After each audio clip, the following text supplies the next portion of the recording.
الحمدللہ الحمدللہ رب العالمین والصلاة والسلام علی سید المرسلین وعلی آلہ واصحابہ اجمعین، اما بعد فاعوذ باللہ من الشیطان الرجیم، بسم اللہ الرحمن الرحیم، اہدنا الصراط المستقیم صراط الذین انعمت علیہم، آمنت باللہ صدق اللہ العلی العظیم، وقال اللہ تعالی فی شان حبیبہ الکریم، ان اللہ وملائکتہ یصلون علی النبی یا ایہا الذین آمنوا صلوا علیہ وسلموا تسلیما،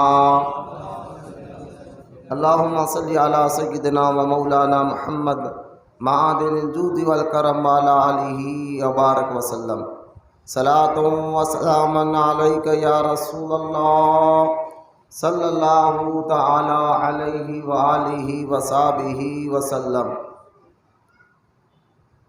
معزز سامعین، نوجوان ساتھیوں، بزرگوں، السلام علیکم ورحمۃ اللہ وبرکاتہ۔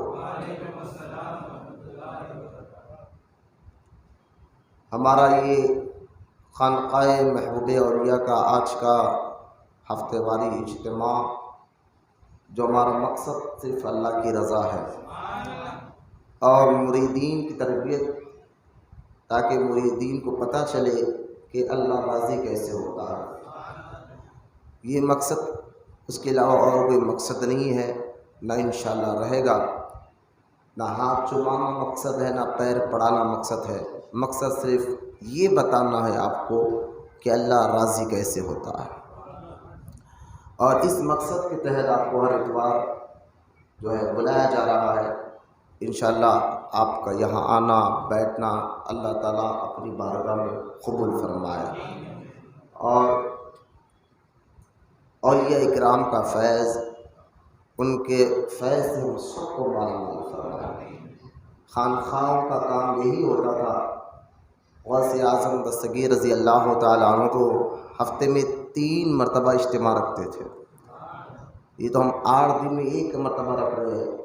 غوث پاک رضی اللہ تعالیٰ عنہ ہفتے میں 3 مرتبہ اجتماع رکھتے تھے، اور جس میں لاکھوں کی تعداد میں لوگ آتے تھے۔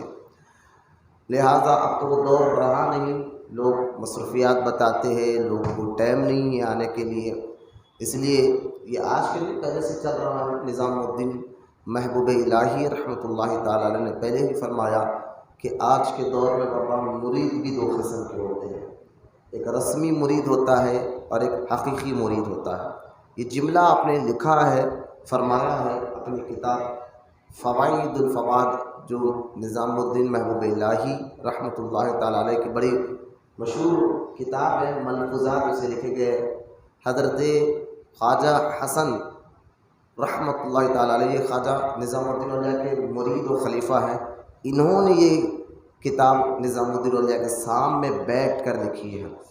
اس میں نظام الدین اولیاء رحمۃ اللہ تعالیٰ علیہ نے اپنے جو قول، جو ارشادات بیان کرتے تھے، یہ آپ کے مرید سامنے بیٹھ کر لکھ لیا کرتے تھے، اور بڑی مشہور کتاب کا نام ہے اس کتاب کا فوائد الفواد۔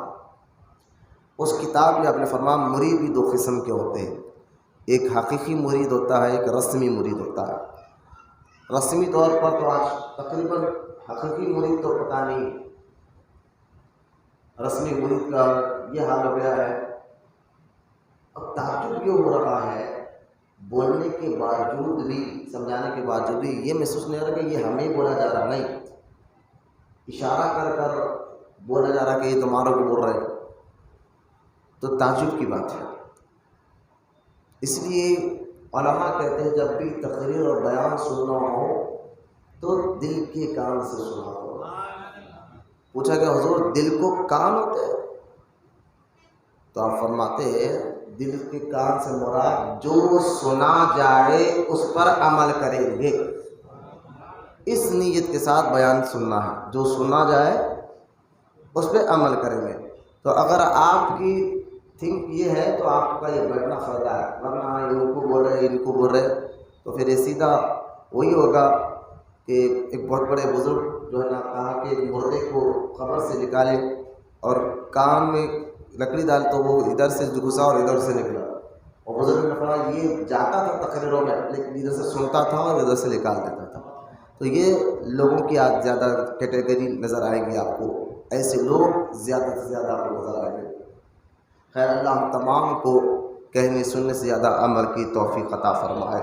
آج جس عظیم و شان بزرگ کا ذکر سید اشرف جہانگیر مخدوم سمنانی رضی اللہ تعالیٰ عنہ، جن کا درگاہ جن کی مزار مبارک یو پی کے شہر اتر پردیش کھچوچا شریف میں ہے.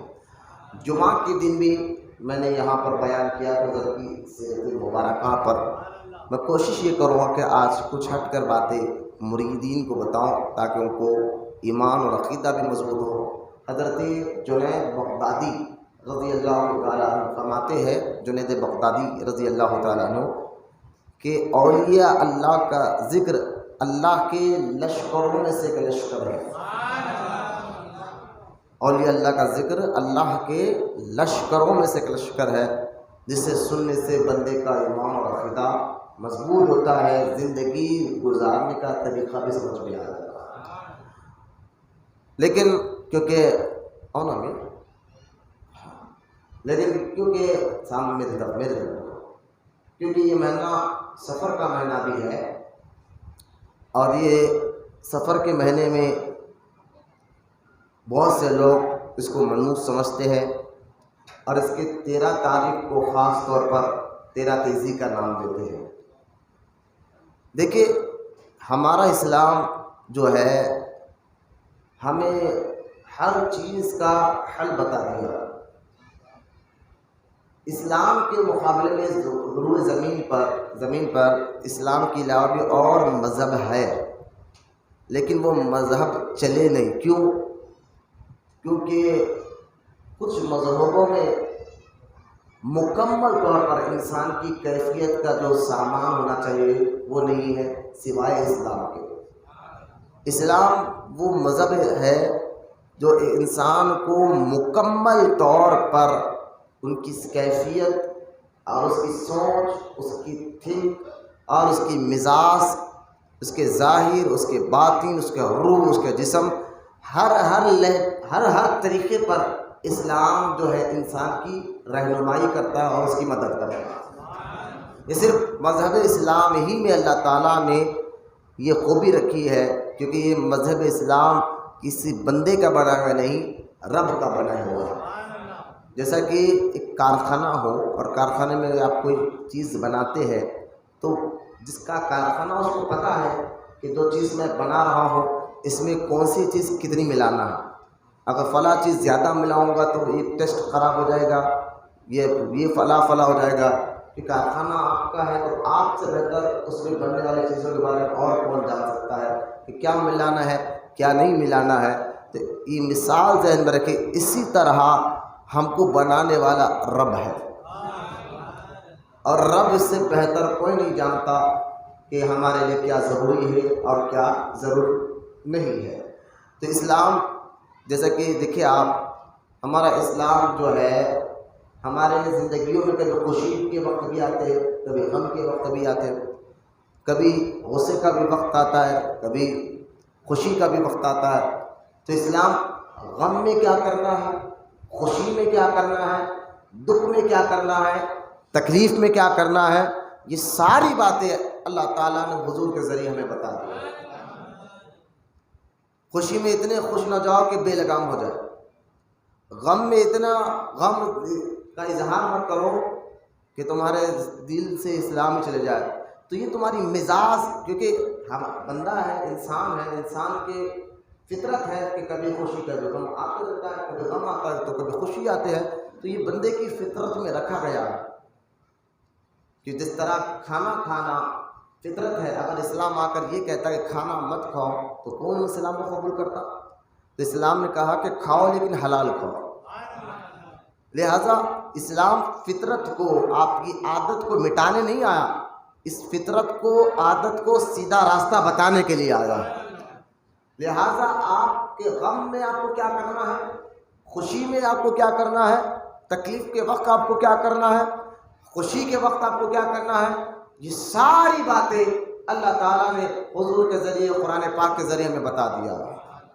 اب اپنی طرف سے اگر کوئی، مثال کے طور پر اگر سامنے سے بلی آپ کے چلے جائے، لوگ ارے بہت برا ہو گیا، تو آپ جو نا ہے نا، آج دیکھیے آپ تو یہ ایسی چیزوں کو اتنا یقین کا درجہ دے دیا گیا ہے معاذ اللہ کہ 13 تاریخ کو کرے گے تو شادی ایسا ہوگا، سفر کے مہینے میں کرے تو ایسا ہوگا، تو یہ یقین کا درجہ دے دیا گیا کہ معاذ اللہ کے منوس کا مہینہ ہے۔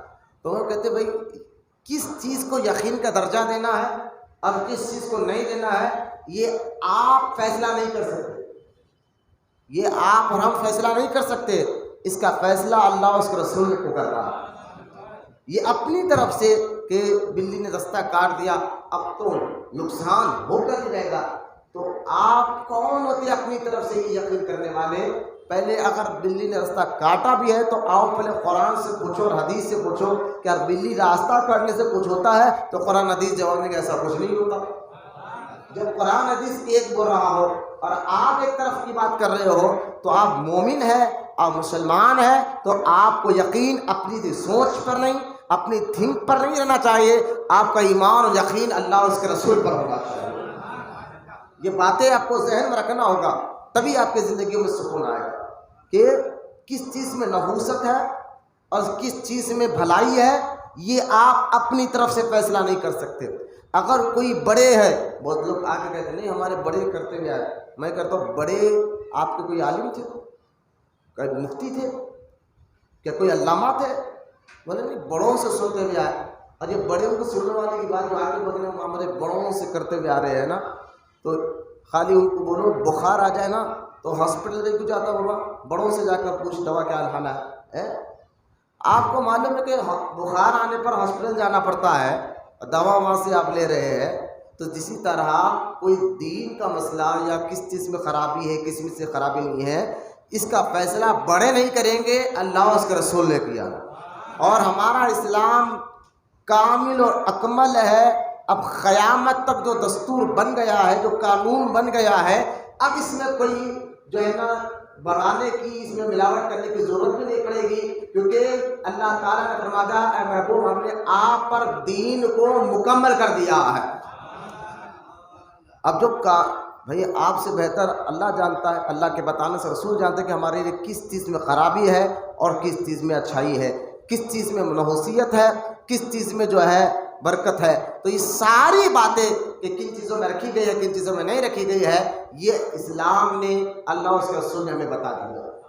اگر آپ کوئی مہینے کو لے کر، جس طرح سفر کے مہینے کو لے کر 13 تاریخ کو لے کر، اگر جس طرح آپ بنانے لے گئے نبی 13 تاریخ کو بلیات اترتے ہیں اور جو ہے آسمان سے، جبکہ کوئی حدیث میں لوگ بیان کرتے ہیں وہ حدیث ہے ہی نہیں، چھوٹی گئی ہوئی حدیث ہے، ایسی کوئی حدیث نہیں ہے کہ جس میں سرکار نے یہ کہا ہو کہ سفر کے مہینے کی 13 تاریخ کو آسمان سے بلایات اترتے ہیں، ایسی کوئی حدیث نہیں ہے، پہلی بات ہو۔ اور جو ہے کتابوں میں نہ اس پہ کوئی حوالہ لکھا ہوا ہے، نہ اس پہ کوئی ثبوت لکھا ہوا ہے، اور نہ وہ جو ہے نا حضور کی حدیث ہو سکتی ہے، کیونکہ ہاں غوث اعظم بلایات کی بات آگے تو ایک بات سن لیجیے آپ کہ چاند کی 13 سفر کے مہینے کو آسمان سے بلایات اترتے ہیں۔ اگر یہ کوئی حدیث بتا رہا ہوں پہلے تو سن لیں کہ یہ حدیث نہیں ہے، یہ گڑی گئی بات ہے۔ اب رہا آسمان سے زمین پر روزانہ بلایات کا آنا، یہ صرف سفر کے مہینے میں نہیں ہوتا، یہ ہر روز ہوتا ہے، ہاں ہر روز ہوتا ہے کہ آسمان سے غوث اعظم میں 400 بلایات اترتے ہیں۔ جہاں آسمان سے روزانہ بلایات اترتے ہیں وہیں آسمان سے روزانہ کئی برکتیں بھی اترتے ہیں، اور حدیثوں میں آیا ہے کچھ برکتیں کعبے کے اوپر اترتے ہیں، کچھ برکتیں سلام کرنے والوں کو اللہ عطا فرماتا ہے۔ یہ جو آپ سلام کس میں برکت رکھی گئی ہے، کس میں حسن رکھی ہے، اللہ اور اس کے رسول نے بتا دیا کہ روزانہ آسمان سے جو برکتیں اترتی ہے، کچھ برکتیں کعبے کے اوپر اترتی ہے اور کچھ برکتیں ایسی ہے جو سلام کرنے والوں کو اللہ عطا فرماتا ہے۔ آپ برکتیں لو نا سلام کر کے آپس میں، کیوں نہیں؟ چھوٹے بڑوں کو سلام یہ سب معلوم رکھتے پھر بھی نہیں سلام نہیں کریں گے. آپ یوں اشارہ کر رہے, کوئی یوں منڈی لا رہا. تربیت میں بیٹھنے کے بعد بھی کوئی منڈی لاتا ہے, کوئی یوں کرتا ہے. تو لہٰذا میرے بھائی کیا ہے, یہود اور نصارہ کا طریقہ اشارے سے سلام کرنا. وہ اشارے سے سلام کرنا یہودی اور نصارہ کا طریقہ ہے. مومن کا طریقہ ہے کہ وہ آواز سے کرے اور سلام کرنے والے کو سننے بھی آئے. لہٰذا سلام میں برکت رکھی گئی ہے. تو لہٰذا دن اور مہینے کی تاریخ کو لے کر اگر کسی کوئی بات کر رہا ہے تو آپ بڑوں کی نہیں سنیں گے, قرآن و حدیث کی سنیں گے کہ یہ کیا کہہ رہا ہے کہ یہ مہینہ واقعی ملوث ہے. جب سرکار کی حدیث ہم نے اس پر پڑھی, اللہ کے رسول علیہ الصلوۃ والسلام نے واضح طور پر سفر کے مہینے کا نام لے کر فرمایا کہ سفر میں کوئی برائی نہیں ہے. اس حدیث کو شاہ عبد الحق محدث دہلوی رضی اللہ تعالیٰ عنہ اپنی کتاب فضائل مہینوں کی جو فضیلت آپ نے لکھی ہے اس میں سفر کے مہینے پر آپ نے یہ حدیث پاک کو نقل فرمایا کہ سفر میں کوئی برائی نہیں ہے, سفر میں کوئی خرابی نہیں ہے. تو آپ اپنی تھیم کو ختم کرنا ہوگا, اپنے یقین کو ختم کرو. جو یقین آپ کو قرآن دے رہا ہے, جو یقین آپ کو حدیث دے رہا ہے, خدا کی عزت و جلال کی قسم اسی یقین میں آپ کا فائدہ ہے. اعلیٰ حضرت امام احمد رضا خان رضی اللہ تعالیٰ عنہ حج کر جب واپس آ رہے تھے اپنی ماں کے ساتھ, تو اچانک سمندر میں جو ہے طوفان آ گیا. اور وہ طوفان ایسا تھا, جو جہاز کا کیپٹن تھا اس کا تجربہ یہ کہہ رہا تھا کہ اس طوفان میں بچنا ناممکن ہے, مرنا لازم ہے. تو سارے حاجیوں کو انہوں نے کہا بھائی اپنا اپنا کفن ساتھ لے لو, کفن پہن لو. لہٰذا یہ طوفان میں نے زندگی میں, کیونکہ وہ کیپٹن تھا, کئی مرتبہ سفر کر چکا تھا سمندر کا, تو تجربہ ہوگا کیپٹنوں کو. تو اس نے کہا کہ میں یقین کے ساتھ کہتا ہوں کہ آپ موت تو آنا ہی آنا ہے. ایسے طوفان میں جان بچنا ناممکن کی بات ہے. لوگ رو رہے ہیں. اعلیٰ حضرت امام احمد رضا خان رحمۃ اللہ تعالیٰ علیہ بھی اسی کشتی میں بیٹھے ہوئے ہیں اور چہرے پہ بالکل اطمینان اور سکون ہے. چہرے پر بالکل اطمینان اور سکون ہے. ماں آپ کے قریب آئی, کہا بیٹا لوگ کفن پہن رہے ہیں, لوگ دعائیں کر رہے ہیں اور لوگ بے چین ہیں کہ یہ طوفان کے مسئلے کو دیکھ کر, لیکن بیٹا تمہارے چہرے پر اطمینان کیوں ہے, سکون کیوں ہے؟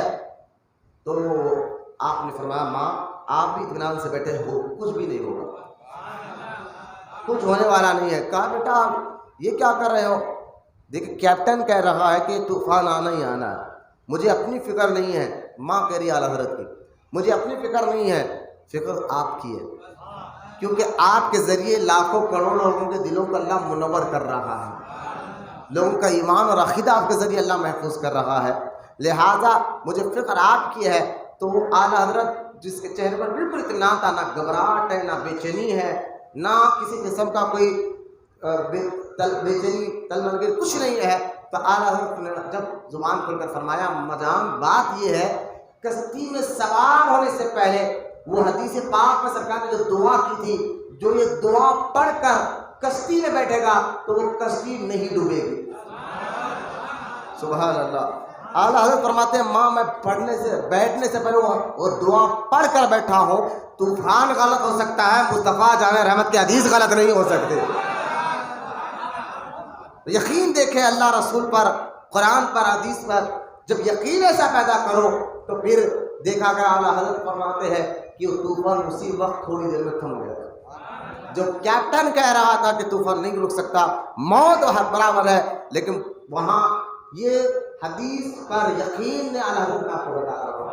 جتنا اللہ رسول پر یقین مضبوط کریں گے, جتنا آپ کا یقینہ معاذ اللہ تیرہ کو لے کر سفر کے مہینوں کو لے کر ہے, یقین کا درجہ مت دیجیے. قرآن جو بات کر رہا ہے اس کو یقین کو درجے پر لائیے, حدیث جو بات بتا رہا ہے اس کو یقین کا درجے پر لائیے, پھر دیکھیں آپ کی زندگیوں میں اللہ تعالیٰ نے خلاف پیدا ہوگا. اس لیے اللہ کے رسول علیہ السلام فرمائے کہ برا فال مت لو, برا فال مت لو کہ یہ کرے تو یہ ہوگا, یہ کرے تو یہ ہوگا, چابی ہلائے تو ایسا ہوگا, بلی کا رستہ کاٹے تو ایسا ہوگا. ہاں سرکار نے فرمایا برا فال لینے کو سرکار نے منع فرمایا, لیکن فرمایا اچھا فال لیا کرو, اچھا فال لیا کرو. اب اگر آپ جا رہے ہیں, بلی راستہ کاٹ دی, آپ کو اب میرا جو کام وہ ہو کر ہی رہے گا. حدیث سرکار نے فرمایا اچھا پھل لیا کرو، برا پھل مت لو۔ لہٰذا سفر میں کوئی خرابی نہیں ہے، بلکہ اس مہینے میں تو جہاں پہلی تاریخ آتی ہے وارث پاک رضی اللہ تعالیٰ کا عرس مبارک آتا ہے، اور پہلی تاریخ میں حضرت سیدنا میرا علی داتا جو گجرات میں انوا میں آرام فرما رہے ہیں ان کا بھی عرس مبارک آتا ہے۔ مجدد الفسانی شیخ احمد سرندی رضی اللہ تعالیٰ کا عرس بھی اسی سفر کے مہینے میں آتا ہے۔ اعلیٰ حضرت امام احمد رضا خان رضی اللہ تعالیٰ کا عرس بھی اسی سفر کے مہینے میں آتا ہے، اور حضرت سیدنا افضل بیابانی رضی اللہ تعالیٰ کا عرس مبارک بھی اسی سفر کے مہینے میں آتا ہے۔ اور بھی اولیاء کرام کے مبارک دن ہے جو اس مہینے میں اس کی تیاریاں ہوتی ہے، عرس منایا جاتا ہے۔ لہٰذا یہ تو مبارک ایسا مہینہ ہے، بڑے بڑے اولیاء اللہ کا عرس سفر کے مہینے میں آتا ہے، تو اس کو ملوث نہ سمجھے۔ یہ چند باتیں آپ کے لیے ضروری میں سمجھتا ہوں کہ آپ کا ایمان، آپ کا یقین اللہ رسول پر مضبوط رکھے، قرآن حدیث پر مضبوط رکھے، کوئی یہ توہم کی باتیں، یہ اس طرح کی بیکار باتوں پر ایمان اور عقیدے کو خراب نہ کرے۔ آئیے محبت سے ایک مرتبہ درود پاک پڑھیں، اللہم صلی علی سیدنا و مولانا محمد معدن الجود والکرم وعلی آلہ وبارک وسلم، صلاۃ و سلام علیک یا رسول اللہ صلی اللہ تعالیٰ علیہ وسلم۔ سفر کے مہینے کے متعلق کچھ چند باتیں سمجھنے کے بعد آئیے سیدھا مخدوم سمنانی کی بارگاہ میں چلتے ہیں، سید اشرف جہانگیر سمنانی رضی اللہ تعالیٰ عنہ کی بارگاہ میں چلتے ہیں، کیونکہ میں نے ابھی آپ کو بتایا جنید بغدادی رضی اللہ تعالیٰ عنہ فرماتے ہیں اولیاء اللہ کا ذکر اللہ کے لشکروں میں سے ایک لشکر ہے، اور سورہ قصص میں اللہ پاک ارشاد فرماتا ہے کہ اے محبوب ہم نبیوں کا ذکر اس لیے آپ کو سناتے ہیں تاکہ آپ کا سینہ مضبوط ہو۔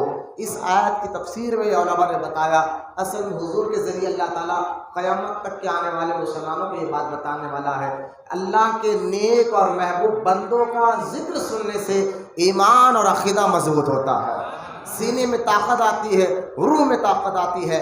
یہ باتیں اس لیے ہم ذکر کر رہے ہیں آج سید اشرف مخدوم سمنانی رضی اللہ تعالیٰ عنہ۔ حضرت مخدوم سمنانی، میں نے اس سے پہلے بھی بات بتائی تھی، اگر کسی بھی شخصیت کو پرکھنا ہے تو خاندان کو دیکھا جائے، اس کے بعد اس کے آداب، اس کے اخلاق، اس کے مزاج کو دیکھا جائے۔ تو اشرف سمنانی رضی اللہ تعالیٰ عنہ آپ خاندان اہل بیت سے ہیں، اور آپ کا جو شجرہ مبارک ہے وہ جا کر امام جعفر صادق سے ملتا ہے۔ امام جعفر صادق رضی اللہ تعالیٰ عنہ کے جو بیٹے جو لوگ زیادہ مشہور ہوئے وہ سیدنا امام موسیٰ کاظم رضی اللہ عنہ، لیکن حضرت مخدوم اشرف سمنانی جو ہے وہ موسیٰ کاظم رضی اللہ عنہ کی اولاد میں سے نہیں ہے۔ آپ امام جعفر صادق کے دوسرے بیٹے حضرت سیدنا اسماعیل، جو یہ بھی امام جعفر صادق کے بیٹے ہیں، حضرت سیدنا اسماعیل رضی اللہ تعالیٰ عنہ، ان کی اولاد مبارکہ میں سے مخدوم اشرف سمنانی آتے ہیں۔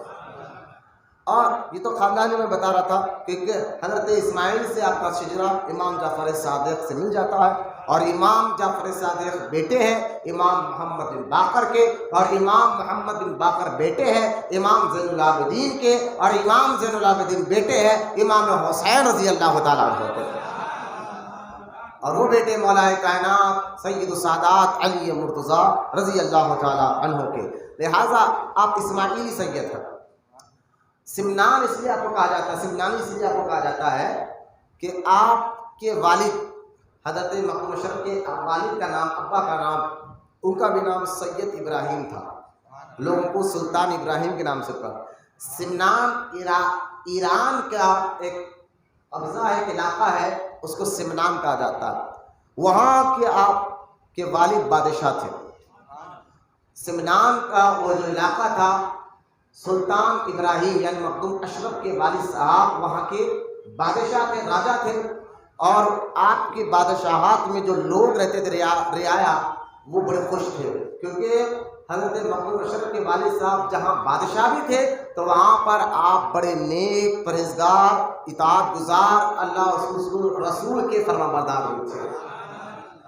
سلطان ابراہیم کے جو اولاد تھی خالی آپ کو بیٹیاں تھے، بیٹے نہیں تھے، تو ایک دن وہ دعا کر کر سوئے تو اللہ کے رسول صلی اللہ علیہ وسلم خواب میں تشریف لائے اور لا کر فرمایا کہ اے سلطان ابراہیم مبارک ہو، اللہ نے تمہیں 2 بیٹے عطا کرے، اللہ تمہیں 2 بیٹے عطا کرے گا، ایک کا نام تم اشرف رکھنا اور وہ ہمارا ہوگا، اور دوسرے کا نام اعراف رکھنا، وہ تمہاری سلطنت کو آگے سبھالے۔ اب یہ خواب، کیونکہ حدیث پاک میں آتا ہے، نبی کریم صلی اللہ تعالی وسلم نے فرمایا جس نے مجھے خواب میں دیکھا حقیقت میں اس نے مجھے کو خواب میں دیکھا۔ یہ جو خواب ہوتا ہے جس میں حضور خواب میں تشریف لا لے، یہ خواب کبھی غلط نہیں ہو سکتا، یاد رکھ لیں آپ۔ کئی خواب ہوتے ہیں، خواب کی کئی قسمیں علماء نے بیان کی، نفسانی خواب ہوتے ہیں، شیطانی خواب ہوتے ہیں، رحمانی خواب ہوتے ہیں، اس کی تعبیریں الگ الگ ہیں، اس کی تفسیر الگ الگ ہے، لیکن سارے خوابوں میں ایک خواب ایسا ہے جس کو بھی آ جائے وہ خواب 100% سچا ہوتا ہے۔ وہ خواب کا کون سا؟ جس میں حضور علیہ السلام نظر آ جائے۔ سرکار نے فرمایا جس نے مجھے خواب میں دیکھا حقیقت میں اس نے مجھے کو دیکھا۔ کیوں؟ کیونکہ سرکار فرماتے ہیں میری شکل شیطان اختیار نہیں کر سکتا، میری شکل شیطان اختیار نہیں کر سکتا، لہذا حضور پاک صلی اللہ تعالی علیہ وسلم کی طرح شیطان نہیں بن سکتا، وہاں بھی بننے جا رہا ہے۔ یہ تو شیطان سے بھی آگے ختم نکل گئے بد عقیدہ، کہتے اپنا حضور تو ہماری طرح تھے، معاذ اللہ، اس طرح کی بیکار باتیں کرتے۔ اللہ بد عقیدوں سے ہمارے ایمان اور عقیدے کی حفاظت فرمائے۔ تو سلطان ابراہیم یہ خواب دیکھ کر جب بڑے خوش ہوئے، اپنی بیوی سے کہا کہ اس طرح کا مجھے خواب آیا ہے۔ پھر آپ کو 2 بیٹے آئے، بڑے بیٹے سید اشرف اور چھوٹے بیٹے اعراف، سید اعراف۔ تو لہذا جب سید اشرف مخدوم سمنانی کی عمر 4 سال کی ہوئی تو آپ کے والد محترم نے آپ کا 4 سال 4 مہینے 4 دن کی عمر میں آپ کا بسم اللہ خوانی آپ کو رکھی گئی اور آپ بسم اللہ شریف پڑھے۔ اس کے بعد 6 سال کی عمر تک، 4 سال کے لے کے 2 سال کے اندر آپ نے مکمل قرآن کو 7 قرأتوں کے ساتھ حفظ کر لیا۔ یہاں غور کریں آپ، مکمل قرآن کو 7 لہجے قرآن کو پڑھنے کے طریقے جن کو 7 قرأت کہتے ہیں، 7 لہجوں کے ساتھ 7 قرأتوں کے ساتھ مخدوم اشرف سمنانی رضی اللہ تعالیٰ عنہ صرف 6 سال کی عمر میں پورا قرآن حفظ کر لیا۔ جب آپ کی عمر مبارک 15 سال ہوئی، آپ کے والد محترم سلطان ابراہیم کا انتقال ہوا، تو آپ جو سلطنت پر بیٹھے اور 22 سال یا 25 سال کی عمر تک آپ سلطنت 15 سال سے یا 16 سال کی عمر سے لے کر 22 سال اور 25 سال کی عمر تک جو ہے آپ سلطنت سنبھالتے رہے، لیکن عبادت میں کوئی کمی آنے نہیں دیا۔ اب 25 سال کی عمر میں، کیونکہ اللہ تعالیٰ نے ان کو کسی اور کام کے لیے پیدا فرمایا تھا، ان کے ذریعے ہزاروں نہیں لاکھوں کروڑوں لوگوں کو منور کرنا تھا، ان کے دلوں کو پاک و ستھرا کرنا تھا، لہذا اب 25 سال کی عمر میں ایک مرتبہ آپ اپنی ماں کے پاس آتے ہیں اور ماں سے اجازت لے کر کہتے ہیں آپ اپنا حق معاف کر دیجئے، میرا منظر کوئی اور ہے، میرا مقصد کچھ اور ہے۔ کیونکہ ماں کو پہلے سے بشارت مل چکی تھی، ایک تو خواب تو پڑا تھا جو آپ کے شوہر نے بتا دیا تھا اپنی بیوی کو، دوسرا ایک مجذوب بزرگ نے بھی کہا تھا کہ آپ کو اشرف نامی ایک ہیرا پیدا ہوگا، وہ ہمارا ہوگا۔ لہٰذا ماں تو جانتی تھی کہ آپ کی عادت کو دیکھ رہی تھی، کیفیت کو دیکھ رہی تھی، کیونکہ اللہ تعالیٰ بچپن ہی سے اللہ کے نیک بندوں کے عادات، مزاج، اخلاق ایسے کرتا ہے کہ دیکھنے والا دیکھ کے کہتا ہے کہ عام بچہ نہیں ہے، ان کے مزاج سے ہی پتہ چل جاتا ہے، ان کے اخلاق سے ہی پتہ چل جاتا ہے کہ یہ کون ہے، کیسے ہے۔ لہٰذا ماں نے باخوشی کی اجازت دے دی۔ آپ وہاں سے نکلے سمنان سے۔ روایت میں آتا ہے کہ سلسلے چشت میں 2 بزرگ ہیں جو سلطنت کو چھوڑ کر فقیری اختیار ہے۔ فقیری یہ نہیں جو آپ بھیک مانگ رہے ہیں، اس کو فقیری نہیں کہتے۔ اس کے بارے میں تو اعلیٰ حضرت نے فرمایا اگر ہٹا کٹا آدمی بھیک مانگنے آئے تو اس کو دینا حرام ہے، مانگنا تو چھوڑ دے، وہ تو حرام ہے، دینا حرام ہے ہٹا کٹا آدمی کو آپ نے۔ لہٰذا یہ فقیر نہیں، فقراء لوگ وہ ہوتے ہیں دولت ہو سب کچھ ہوتے پر بھی اس کی طرف نہ دیتے، اس کو فقراء کہتے ہیں۔ وہ فقیر ہوتے ہیں، وہ اللہ کے محبوب بندے ہوتے ہیں جو یہ کون سا فقیر کا لباس آپ پہن لیے، بولے آپ کے پاس کچھ نہیں ہے کب پہنے، سب کچھ ہو بھی چھوڑ کر بتاؤ، دولت ہو، شوہر ہو، سب کچھ ہو پھر چھوڑ کر بتا، تب معلوم پتہ چلے گا۔ لہذا یہ فقراء لوگ ہیں۔ تو دو بزرگ سلسلے چشتیہ میں ایسے گزرے ہیں جنہوں نے تخت و تاج کو چھوڑا اور صوفیانہ اور فقراء لباس کو پہنا۔ ان دو بزرگوں میں سے اب دونوں بزرگ کے سلسلے چشت میں ہیں۔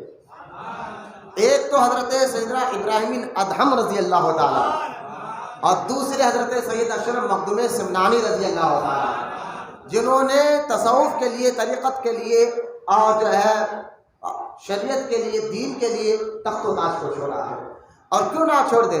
پھر آپ سمنان سے نکل کر آپ بہت سے سمرقند گئے، یمن گئے، وہاں کے علماء سے علم حاصل کیا، کیونکہ ولی کے لیے علم کا حاصل کرنا ضروری ہے۔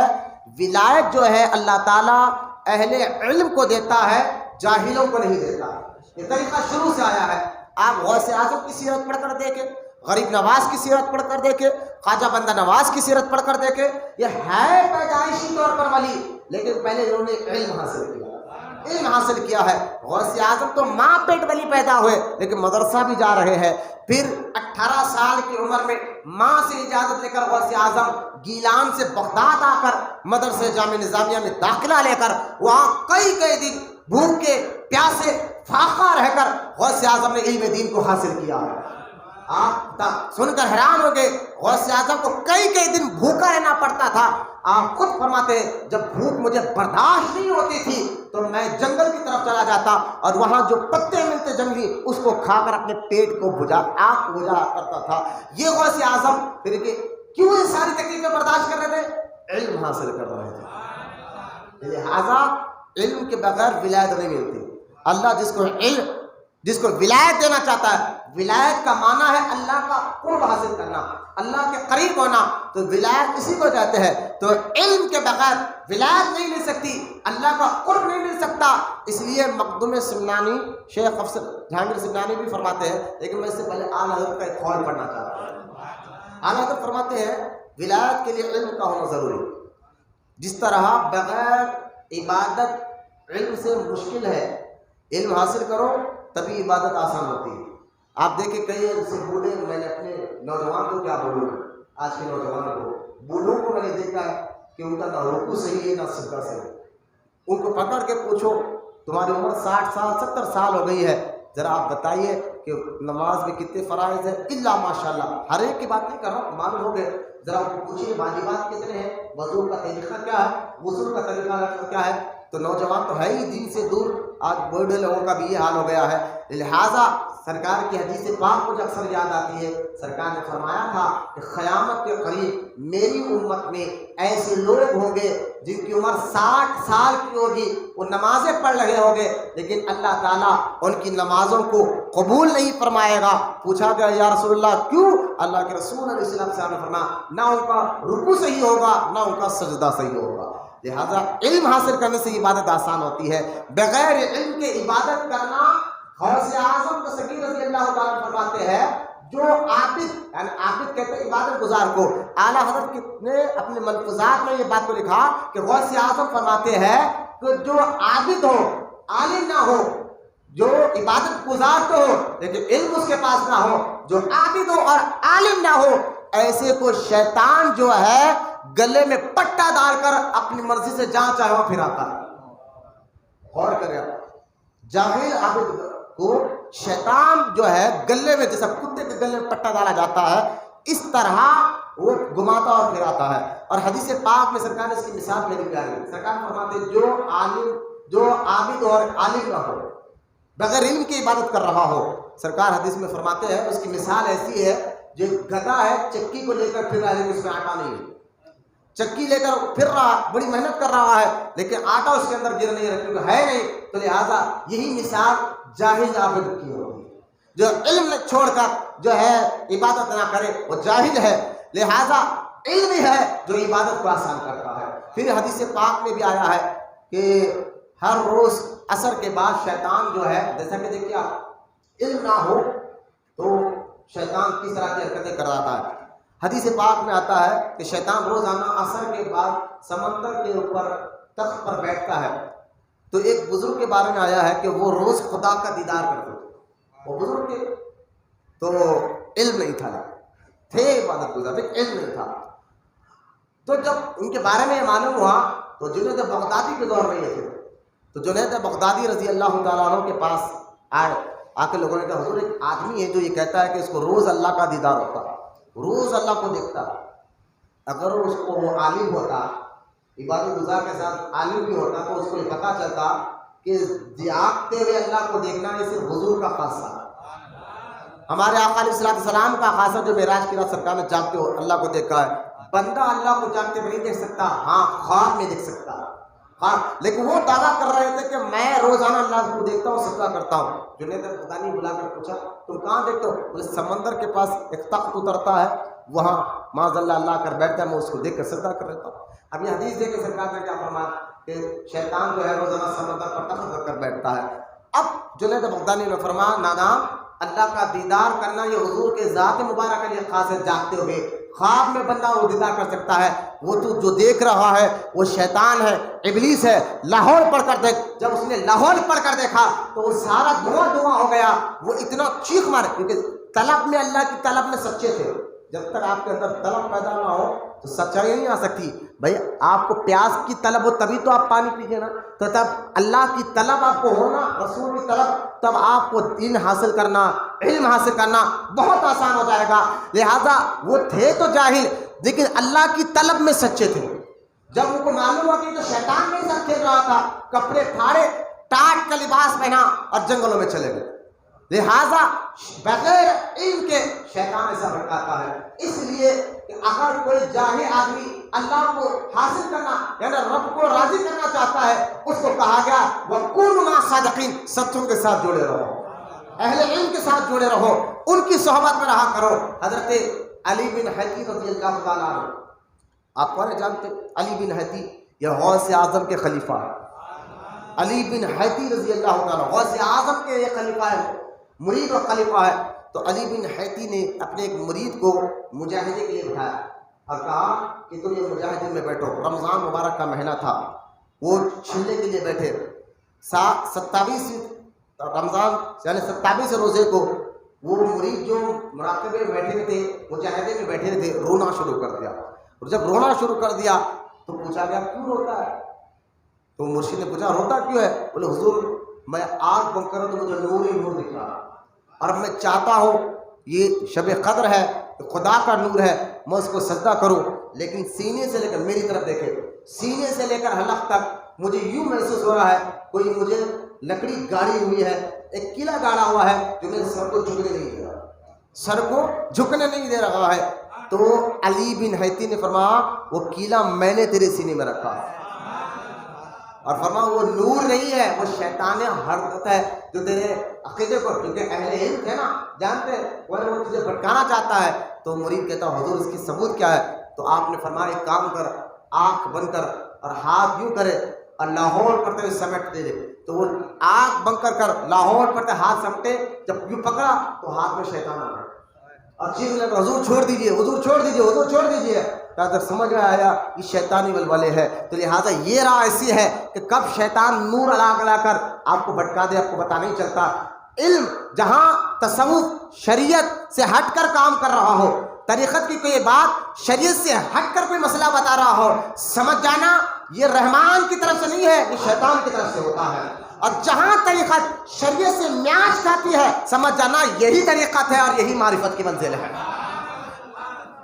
ورنہ شیطان آپ کو آسانی سے گرم والا بناتا ہے۔ جیسا کہ حدیث پاک میں آتا ہے شیطان اپنے چیلوں سے پوچھتا ہے تم کیا کرے، تم کیا کرے، روزانہ اثر کی بات پوچھتا ہے۔ ہر چیلا بولتا میں نے یہ کیا، میں نے کیا، کسی نے کیا میں نے شراب پلایا، کسی نے کیا میں نے زنا کرا، کسی نے کیا میں نے جوا کھلایا۔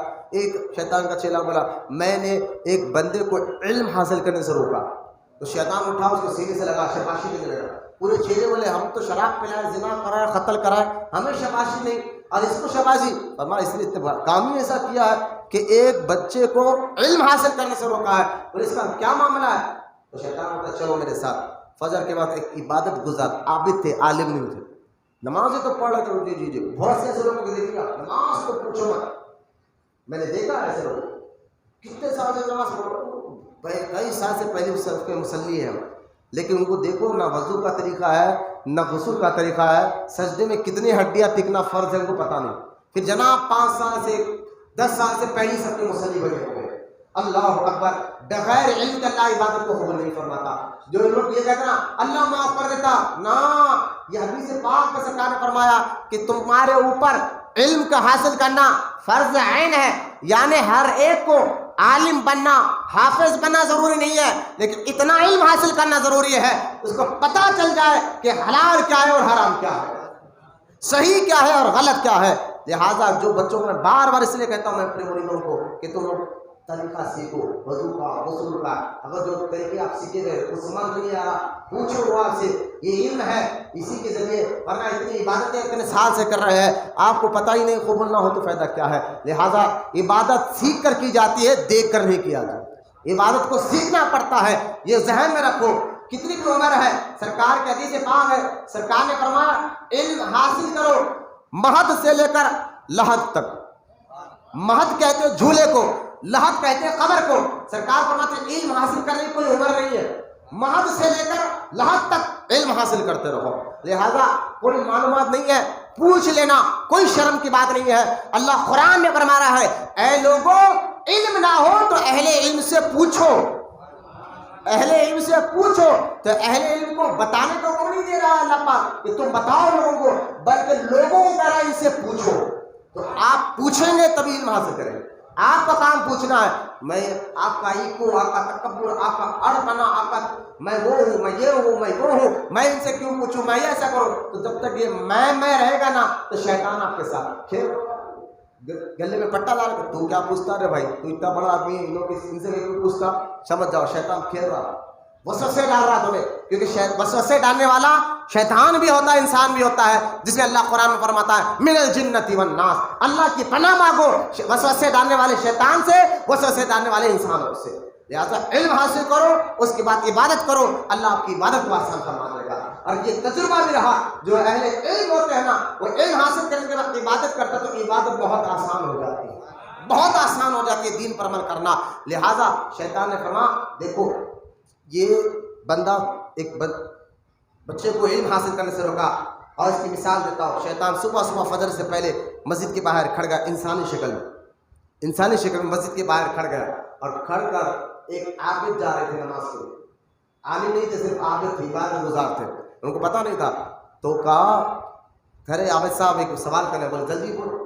کہا یہ شیشی, بوٹل کی شیشی. فرمایا یہ شیشی جو دیکھ رہے بھائی, ہاں اگر اللہ چاہے تو زمین اور آسمان اس کے اندر آ سکتے, زمین اور آسمان شیشی کے اندر آ سکتے. تو وہ اس نے کہا کہاں اتنا بڑا آسمان اور کہاں اتنی بڑی زمین, اور اتنا منہ چھوٹا سا تیرا شیشے کا منہ ہے, اس کے اندر کیسے آ سکتے ہیں. وہ شیطان بولا ٹھیک ہے اتنا سوال کر جائیے. اپنے چیلوں کو بلا کر کہا دیکھا جس کو خدا کی قدرت پر ہی یقین نہ ہو, خدا کی طاقت کا ہی اس کو علم نہ ہو, اس کو کیا ہم کیا کریں گے. تو جائے اب دیکھو میں ایک عالم کو بھٹکا دوں, عالم وہاں سے گزر رہے, وہی شیطان وہی سوال عالم سے نہیں کرتا ہے. تو عالم نے اس کو دیکھ کر کہا پہلے تو لاہور پڑا, تو انسان ہے شیطان ہے. اور دوسرا کہا یہ تو شیشے کا جو منہ ہے نا یہ بہت بڑا ہے, اگر میرا رب چاہے تو سوئی کی نوک کے اندر بھی زمین آسمان سے ایسے کروڑوں زمین آسمان کو جگہ جمع کر سکتا ہے. سوئی کی نوک کے برابر کا سوراخ بھی ہو, یہ زمین آسمان تو دور کی بات ہے, ایسے کروڑوں زمین آسمان بھی ہو, اگر رب چاہے تو سوئی کی نوک کے سوراخ کے اندر جمع کر سکتا ہے. بولے ہاضا جب عالم صاحب نے جواب دیا, شیطان نے کہا دیکھو یہ ہوتا علم. اس لیے جاہلوں کو دیکھ کر اپنا ایمان خراب مت کرو, سٹے بازوں کو دیکھ کر اپنا عقیدہ خراب مت کرو. جو یہ لوگ کہتے ہیں نا ہم دل کی نماز والے, ہم طریقت والے, تو شریعت والے, معاذ اللہ یہ سارے گانجا پینے والے سے بکواس کرتے ہیں. یہ ہر دور میں رہتے تھے. جنید بغدادی رضی اللہ تعالیٰ عنہ کے دور میں ایک شخص آ کر کہتا حضور, ایک جنید بغدادی غوث اعظم کے دادا پیر ہے, غوث اعظم کے دادا پیر ہے. ایک شخص آ کر کہتا ہے ایک آدمی ہے وہ یہ کہہ رہا ہے کہ ہم شریعت والے نہیں, ہم طریقت والے, ہمیں نماز کی ضرورت نہیں, ہم پہنچ گئے ہمیں جہاں پہنچنا تھا. یہ اس کی بات صحیح ہے.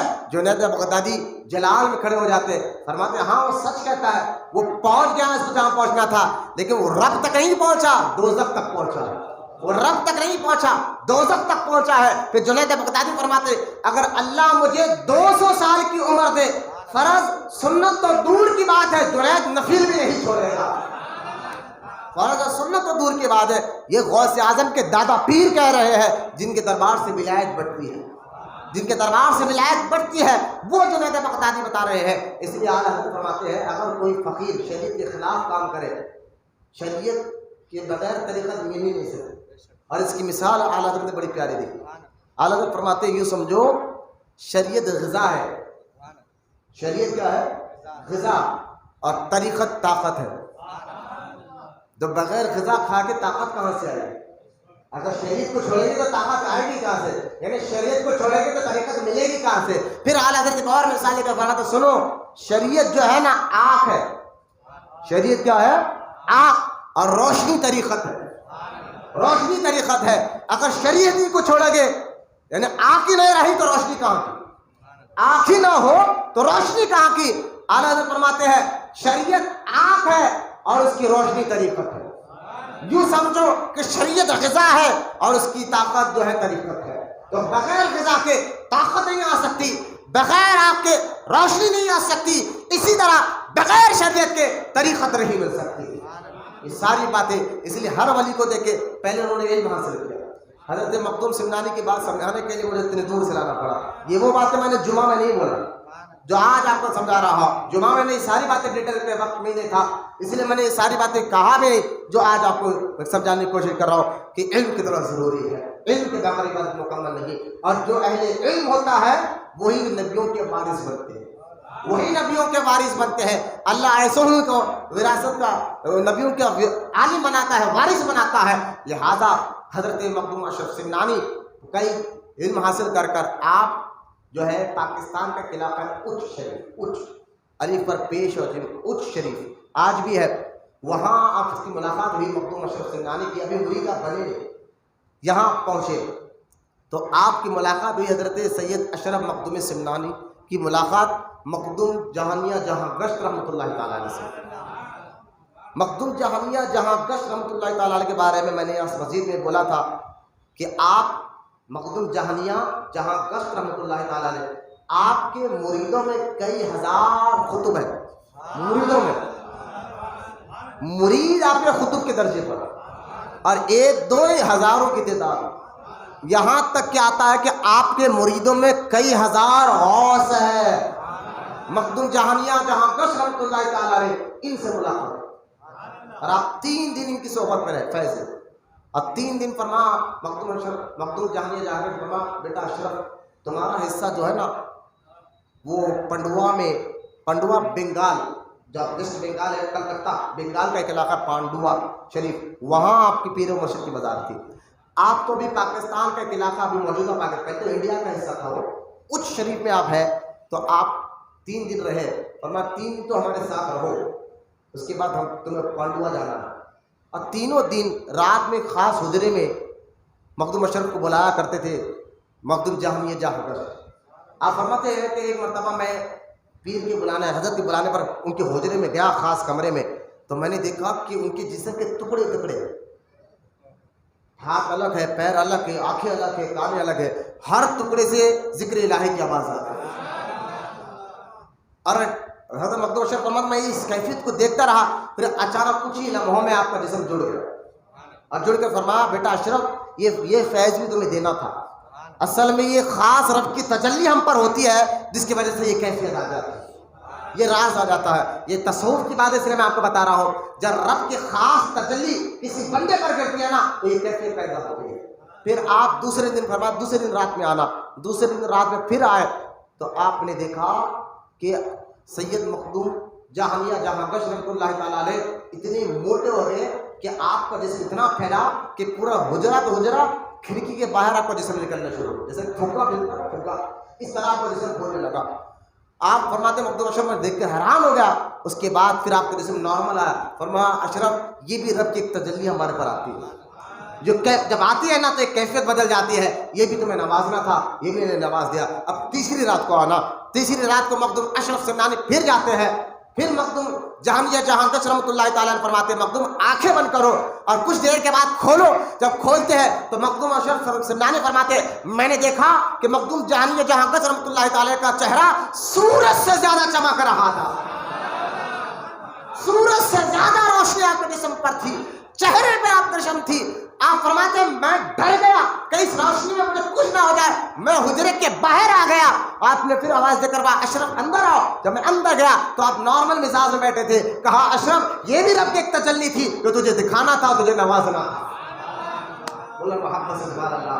3 دن کے مخدوم اشرف سمنانی کو شاہ عبدالحق کوہنے جاتے، مخدوم اشرف سمنانی جن کے پیدا ہونے سے پہلے غریب نواز نے کہا تھا کہ میرے سلسلے میں اشرف نامی ایک مرید آئے گا اور میرے سلسلے کو سب سے آگے بڑھائے گا۔ یہ غریب نواز، جبکہ خواجہ غریب نواز کا 5 سے زیادہ پیر ہے آپ کے، کیسا کہ مخدوم اشرف کے پیر کا نام شیخ علاؤالدین گنج نبات آپ کا لقب ہے، اور ان کے پیر کا نام حضرت شیخ ابراہیم اور ان کا لقب ہے عینائے ہند۔ پھر ان کے پیر کا نام نظام الدین اولیاء، پھر ان کے پیر کا نام بابا فرید گنج شکر، پھر ان کے پیر کا نام خواجہ قطب الدین بختیار کاکی، پھر ان کے پیر کا نام خواجہ غریب نواز رضی اللہ تعالیٰ عنہ۔ وہ غریب نواز ابھی پیدا ہوئے، مخدوم اشرف پیدا بھی نہیں ہوئے، 100 سال یا 200 سال کے بعد پیدا ہوئے، لیکن غریب نواز نے پہلے کہا کہ میرے سلسلے میں سید اشرف نامی ایک شخص آئے گا اور میرے سلسلے کو سب سے زیادہ آگے بڑھائے گا۔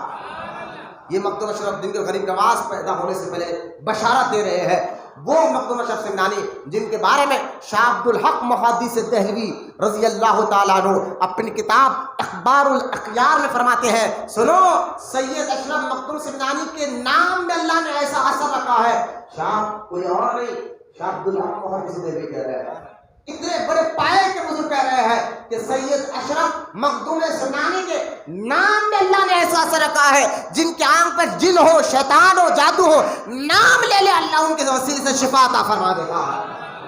یہ سید اشرف مخدوم سمنانی رضی اللہ تعالیٰ کا روحانی مقام ہے۔ آپ وہاں سے اچ شریف سے آپ جو ہے اپنے یعنی لاہور سے ہوتے ہوئے، دہلی سے ہوتے ہوئے پھر آپ گئے کلکتہ، بنگال، پانڈوا شریف میں، جہاں کے پیر مرشد حضرت شیخ علاؤالدین گنج نبات رحمۃ اللہ تعالیٰ علیہ آپ کا بے صبری کے انتظار کر رہے تھے۔ آپ بتائیں گے یہ سب کیسا؟ یہ تو سمنان میں پیدا ہوئے، ہندوستان تو آئے نہیں تھے، پہلی بار انڈیا آ رہے تھے، پھر آپ کے پیر کو کیسا معلوم ہو گیا کہ یہ آنے والے ہیں؟ تو علماء کہتے ہیں خضر علیہ السلام نے خود جا کر کہا تھا سید اشرف آپ سے مرید ہونے آ رہے ہیں، تو لہذا جب آپ آئے تو خود پیر مرشد نے کہا کہ اے اشرف تیرے آنے سے پہلے 70 مرتبہ خضر علیہ السلام نے اسے کہا کہ سید اشرف آ رہے ہیں، تیرا حلیہ مجھے بتا دیا گیا تھا۔ یہ پہلی بار، یہ کیا روحانیت ہے، کیا مقام و مرتبہ ہے اللہ والوں کا، یہ اللہ اور اس کے رسول ہی بہتر جانتے ہیں۔ لہذا سید اشرف مخدوم سمنانی رضی اللہ تعالیٰ عنہ جب پنڈوا شریف پہنچے، آپ کے پیر مرشد یعنی خیل اللہ کا وقت تھا، یہ جیسا کہ ظہر سے پہلے 12 بجے سے پہلے خیل اللہ کا وقت جو ہر ولی ہر نبی سنت کے تحت آرام کرتے ہیں، خیل اللہ کا وقت تھا۔ آپ اچانک اٹھے اور اپنے مریدوں سے کہا کہ میرے دوست کی خوشبو آ رہی ہے، سواری تیار کرو، اس کا ہم استقبال شہر کے باہر جا کر کریں گے، شہر کے باہر جا کر کریں گے۔ شہر کے باہر آ کر آپ ٹھہر گئے اور دیکھا سید اشرف مخدوم سمنانی کی سواری آ رہی ہے۔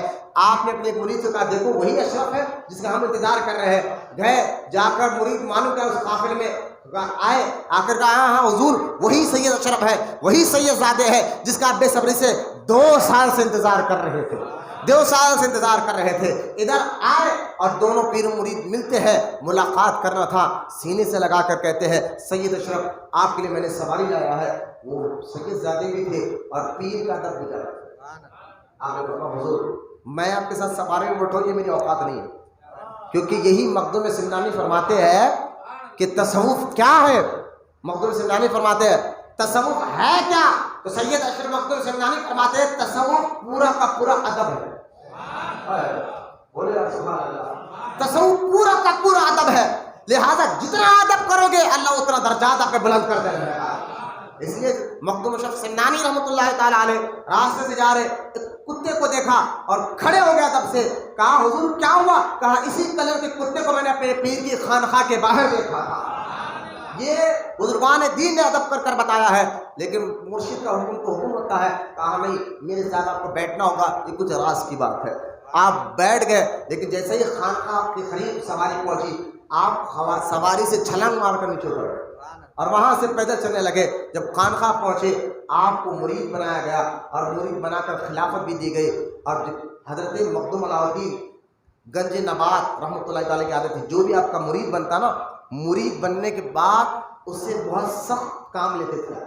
مرید بننے کے بعد خود اپنے بیٹے سے، یعنی مخدوم اشرف کے پیر و مرشد نے اپنے بیٹے سے ایسا کام لیا کہ آتا ہے کہ آپ کے بیٹے کو آپ نے یہ ڈیوٹی دی تھی کہ جنگل جانا، لکڑی کاٹ کر سر پہ گھٹا لے کر آنا اور جو ہے نا باورچی خانے کے ہاتھ کے نیچے ٹھہر کر پکوان کرنا. یہ بیٹے کا ہاتھ کا مرغوں کو چھوڑ جاتا ہے. خود کے بیٹے کو آپ نے یہ ڈیوٹی دی تھی.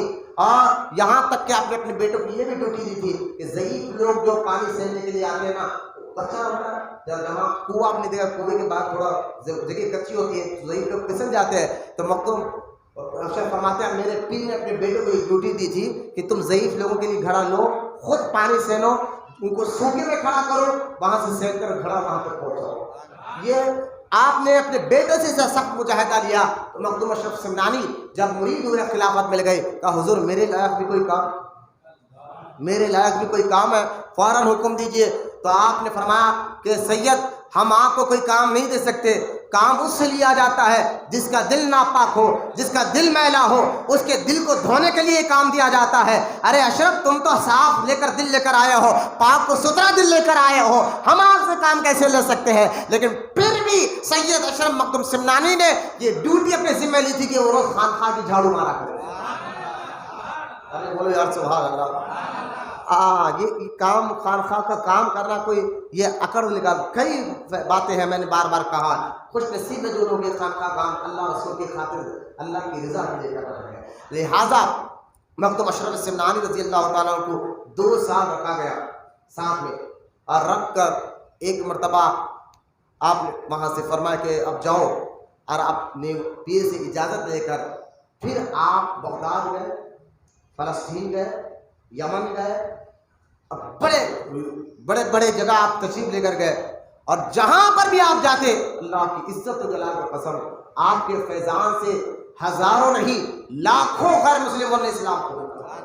آپ کے کرامات اتنے ہیں، آپ کے واقعات اتنے ہیں، آپ کے معاملات اتنے ہیں کہ اتنے کرامات کہ آپ دیکھیں، آپ دمشق یا فلسطین کی جامع مسجد میں آپ بیٹھے تھے کہ ایک عورت روتے ہوئے آئی، کہا حضور میرا بچہ مر گیا ہے، شوہر کا انتقال ہو گیا، میں بیوہ عورت ہوں، اب آپ کی چوکھٹ پر لائے ہو، اب بچے کو زندہ ہی لے کر جاؤ گے. سید اشرف مخدوم سمنانی نے پہلے تو عاجزی اختیار کی، فرمایا مائی ہم کیا کر سکتے ہیں، جو اللہ کو منظور ہونا تھا وہ ہو گیا. تو وہ عورت کہتے نہیں، اگر اللہ کو منظور جو ہونا تھا ہو گیا نا، پھر میں آپ کی چوکھٹ سے 1 نہیں 2 لاشیں نکلے گی، میں آپ کی چوکھٹ پر جم دے دو گی، نہیں تو یا مجھے بھی مار دو یا بچے کو زندہ کر دو. جب ضد بڑی، حضرت سید اشرف مخدوم سمنانی کا جلال بڑا، خرید تشریف لے گئے اور فرمایا قم باذن اللہ، اٹھ اللہ کے حکم سے بچہ زندہ ہو جاتا ہے. مولانا محبت سے سبحان اللہ. بڑے بڑے علماء جس علاقے میں جاتے، ہر دور میں وہ کچھ لوگ ہوتے نا، ایک بہت بڑے عالم کو معلوم ہوا کہ یہ سید صالح ہے اور سلسلہ چشت کے بڑے خلیفہ ہے، تو وہ عالم دین نے کہا کہ ٹھیک ہے ان کو بلاؤ مسجد میں ہمارے، ان سے ایک ایسا سوال کروں گا جس کا وہ جواب نہیں دے سکتے. ادھر سید اشرف مخدوم سمنانی مسجد کی طرف دوڑے گئے. تو جب جا رہے تھے نا، تو جب مسجد سے اندر داخل ہوئے مسجد کے اندر، تو دیکھا کہ سید اشرف سمنانی ایک آئے، پھر انہیں کے چہرے کے 2، پھر اسی چہرے کے 3، پھر اسی چہرے کے 4، پھر اسی چہرے کے 5. اب ایک چہرے کے پورے مخدوم اشرف سمنانی کا چہرہ پورا مسجد میں بھر گیا. اب سید اشرف مخدوم سمنانی نے مولانا کو بولا، مولانا کس چہرے سے سوال کرو گے، کس چہرے سے سوال کرو گے؟ اب اتنے مخدوم اشرف سامنے نظر آ رہے ہیں، صرف اب سوال کس سے کرو گے؟ انہیں کہا حضور مجھے معاف کر دو، کیونکہ دل پہ تھوڑا آئینہ ہے نا، آئینے پہ تھوڑا سا گرد ہو جائے، مٹی ہو جائے، صاف کر دو تو پھر آئینہ آئینہ ہی ہو جاتا ہے نا، تو تھوڑا گرد ہے نا وہ صاف ہو گیا. کہا ٹھیک ہے ہم نے معاف کر دیا، اور ان کو مرید بنایا، خلافت بھی دی. ایسے کئی واقعات ہیں. ہاں جہاں کی حدیث پاک میں سرکار نے فرمایا کہ ولی سے دشمنی کرنا اللہ سے جنگ کرنے کے برابر ہے.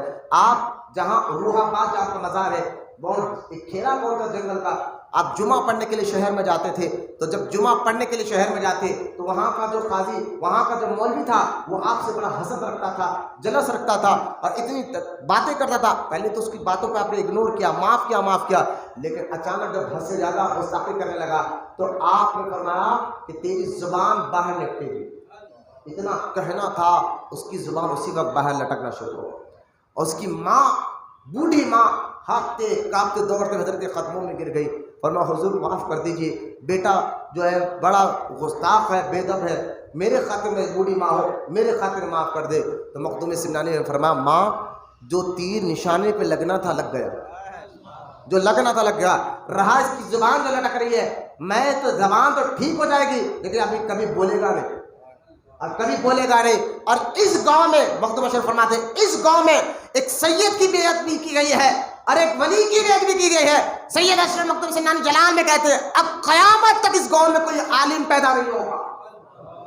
ولیوں سے نہ لڑو، اللہ والوں کو ہر کسی بنا چلو ورنہ لینے کے دینے پڑے. کہا اس گاؤں میں کوئی، آج بھی وہ گاؤں کے بارے میں آتا ہے وہاں کوئی عالم نہیں، کوئی ولی پیدا نہیں ہوا. یہ بزرگوں کی بے ادبی کا اثر ہوتا ہے. خیر ہر جگہ آپ کو آزمایا گیا، یہاں تک کہ آپ جب یمن سے آ رہے تھے پھر سے آپ ایران گئے. ایران کے میں ایک علی بیگ نامی شخص آپ اس کے مرید ہوئے. آپ جب بغداد گئے تھے کیونکہ آپ کے پیر و مرشد نے اجازت دی تھی کہ آپ شادی نہیں کرو گے، آپ نکاح نہیں کرو گے. جب نکاح نہیں کرنا ہے تو آپ نے فرمایا تھا حضور جب مجھے نکاح کرنا نہیں ہے تو پھر میری اولاد، میرا سلسلہ آگے کیسے بڑھے گا؟ فرمایا اس کا انتظام میں نے کر دیا. تم جب بغداد جاؤ گے تمہاری بہن کا بیٹے کو ساتھ لا لینا، اب اس کے ذریعے سے تمہارا جو ہے نا خاندان پڑے گا. لہٰذا جب مخدوم اشرف سمنانی بغداد آئے تھے اپنی بہن کے گھر میں رکے اور آپ کا جو 6 سال کا بیٹا، ان کا نام سید عبدالرزاق تھا، آپ ماموں کے ساتھ رہنے لگے. اب جب ماموں کے ساتھ رہنے لگے عشق بڑھ گیا. جب ماموں جانے لگے یہ 6 سال کے بیٹے سید عبدالرزاق، ان کے والد کا نام سید عبدالغفور تھا. اور یہ سید عبدالغفور یہ بیٹے تھے غوث اعظم کی اولاد میں سے تھے. اور آپ کی جو خالہ زاد بہن جو تھی نا، خالہ کی بیٹی، وہ ان کی بیوی. سید غفور جو مخدوم اشرف سمنانی کے بھونے میں ہے، ان کے بیٹے، کیونکہ میں نے ابھی بتایا سید عبدالغفور یہ بیٹے تھے غوث اعظم کی اولاد سے، تو ان کے بیٹے سید عبدالرزاق جب ضد کرتے مجھے ماموں کے ساتھ جانا ہے، ذریعہ تو بننا تھا نا، پیرے پہلے کہتے ہم ذریعہ بنا دیا. تو جب ضد کی تو دونوں ماں اور والد نے کہا کہ ہم اپنے بیٹے کو آپ کے لیے قربان کر رہے ہیں، اب آپ ان کو اپنے ساتھ رکھیے. لہٰذا اب 6 سال کی عمر میں آپ کے بھانجے کو آپ بغداد سے لے کر چلے. بہت جگہ آپ نے ایسا مجاہدہ کرایا، پڑھایا، ایسا بنایا. آگے جا کر آپ نے اپنے اس بھانجے کا نام رکھا نور العین. بولنا سبحان اللہ. نور العین آپ کا لقب رکھا. اب آپ کو لے کر نوازش ہوتی جا رہی ہے. ایک وقت کا واقعہ ہے کہ آپ ایک علاقے میں گئے، وہاں پہ کچھ علماء آئے آپ سے بات کرنے کے لیے. ہوتے ہیں پاس بالیما ٹوپیوں کو دیکھ کر بولتے چلو فقیر دکھ رہا سوال کریں گے، تو ہے نا، کیونکہ عاجزی ان کے چہرے پر رہتی ہے، وہ اپنے آپ کو خاموش رکھتے ہیں. تو ان کے حلیوں کو دیکھ کر چلو ہم سوال کر لیں گے ان سے. 8-10 بڑے بڑے مولوی آ گئے بڑے علاقے کے کیا. تو اس وقت مخدوم اشرف سمنانی نے اپنے بھانجے سے کہا نور العین، اب میں یہ دیکھنا چاہتا ہوں کہ میں نے جو تجھے نوازا ہے، میں نے جو تجھے پلایا ہے، اس کا اثر کتنا ہو. بولا مرشد حکم کیا ہے؟ فرمایا نور العین. ابھی یہ علی بیگ ایک شخص تھے، علی بیگ نام کیا تھا؟ علی بیگ، وہ مرید ہوئے تھے. کہا تم اپنی نظر ذرا ان پر ڈالو. بولے اپنی نظر ذرا ان پر ڈالو. تو نور العین آپ کے بھانجے نے ایک نظر غور سے ذرا دیکھا. جب دیکھنا تھا علی بیگ کے سینے میں اللہ پاک نے علم اڑل دیا، علم مدھونی اڑل دیا. اب جو مولوی بحث کرنے آئے تھے حضرت مخدوم اشرف سمنانی نے کہا یہ ہمارے مرید ہے نا علی بیگ، اس سے پوچھو، جو پوچھنا پوچھو. یہ تو مدرسے میں پڑھا نہیں، ابھی ابھی نمازش ہو رہی ہے، پوچھو.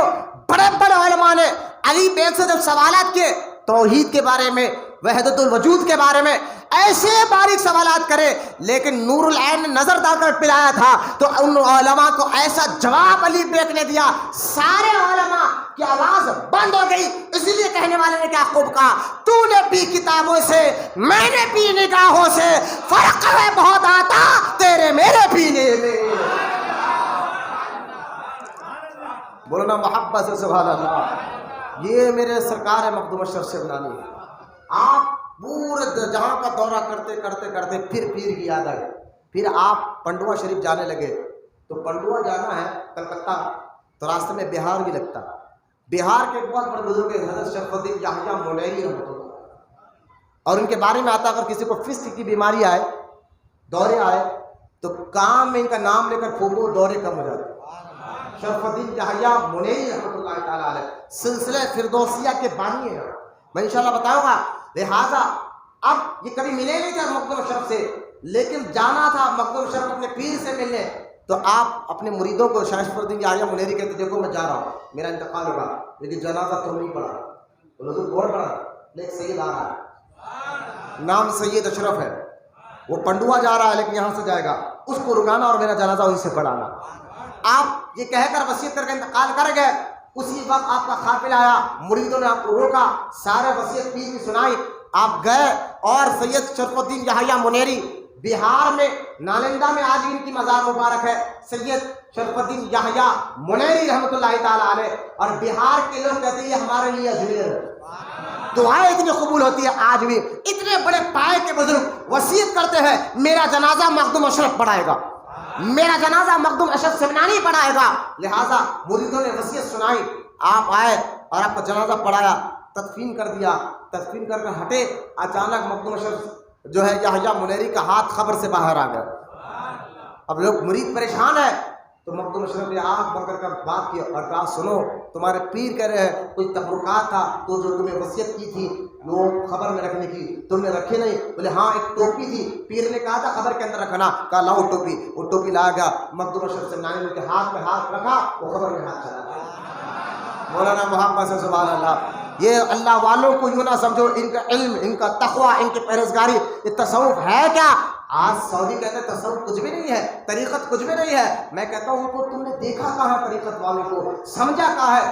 آج یہ سعودی سے کس لیے کہتا ہے کہ ترکی حکومت جو کام کو جائز کر رکھی تھی وہ حکومت کی لالچ میں آ کر کہ وہ حکومت ختم ہوئی، جو حکومت کرتی تھی وہ حکومت کی دشمنی میں آ کر یہ حرام، یہ شرک، یہ بدعت، یہ شرک. میں کہتا ہوں تصوف میں تم نے بندوں کو سمجھا کہا ہے. ایسے بندے تھے جن کا علم ہمالیہ پہاڑ سے بھی اونچا ہوتا تھا، ایسا تقوی تھا جس سے پرہیزگاری تھی، جن کے تقوی پرہیزگاری کی گیتیں فرشتے آسمانوں میں گایا کرتے تھے. کیا میں کہوں کہ کیا ان کا مقام و مرتبہ تھا. یہ ہے تصوف، اس کو کہتے ہیں طریقت، اس کو کہتے ہیں.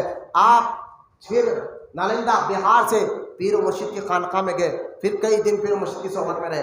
ایک دن پیر کو خیال آیا یہ میرا مرید بڑا لاڈلا ہے، اس کو کوئی تو لقب دینا چاہیے، ٹائٹل دینا چاہیے. کیا ٹائٹل دوں؟ تہجد کا وقت تھا. حضرت مخدوم علاء الدین عینائے گنج نبات رحمۃ اللہ تعالیٰ علیہ مخدوم اشرف سمنانی کے پیر و مرشد کہتے ہیں رات کا وقت تھا تہجد کا، میں اپنے مرید کو کیا ٹائٹل دوں، کون سا لقب دوں اپنی خانقاہ سے، یہ سوچ ہی رہا تھا. اچانک دروں دیوار سے، خانقاہ کے حجرے سے، کھڑکیوں سے آواز آنے لگی جہانگیر جہانگیر جہانگیر. سبحان اللہ. جہانگیر کا معنی ہے پورے علاقے کا سفر کرنے والا. اور آپ کو یہ ٹائٹل جم بھی رہا تھا، آپ نے پوری دنیا کے ہر ملک میں آپ نے دورہ کیا، ہر آپ جگہ 120 سال آپ کی عمر تھی، ہر جگہ آپ نے دورہ کیا. آپ جب اپنی خانقاہ میں بیٹھے تھے ایک فقیر آیا، آ کر بولا آپ جہانگیر ہیں؟ تو آپ نے فرمایا ہاں میں جہانگیر ہوں، یہ میرا ٹائٹل، میرا لقب مجھے پیر نے عطا فرمایا. اور وہ فقیر ذرا پاگل تھا، اس نے آپ جہانگیر کیسے بنے؟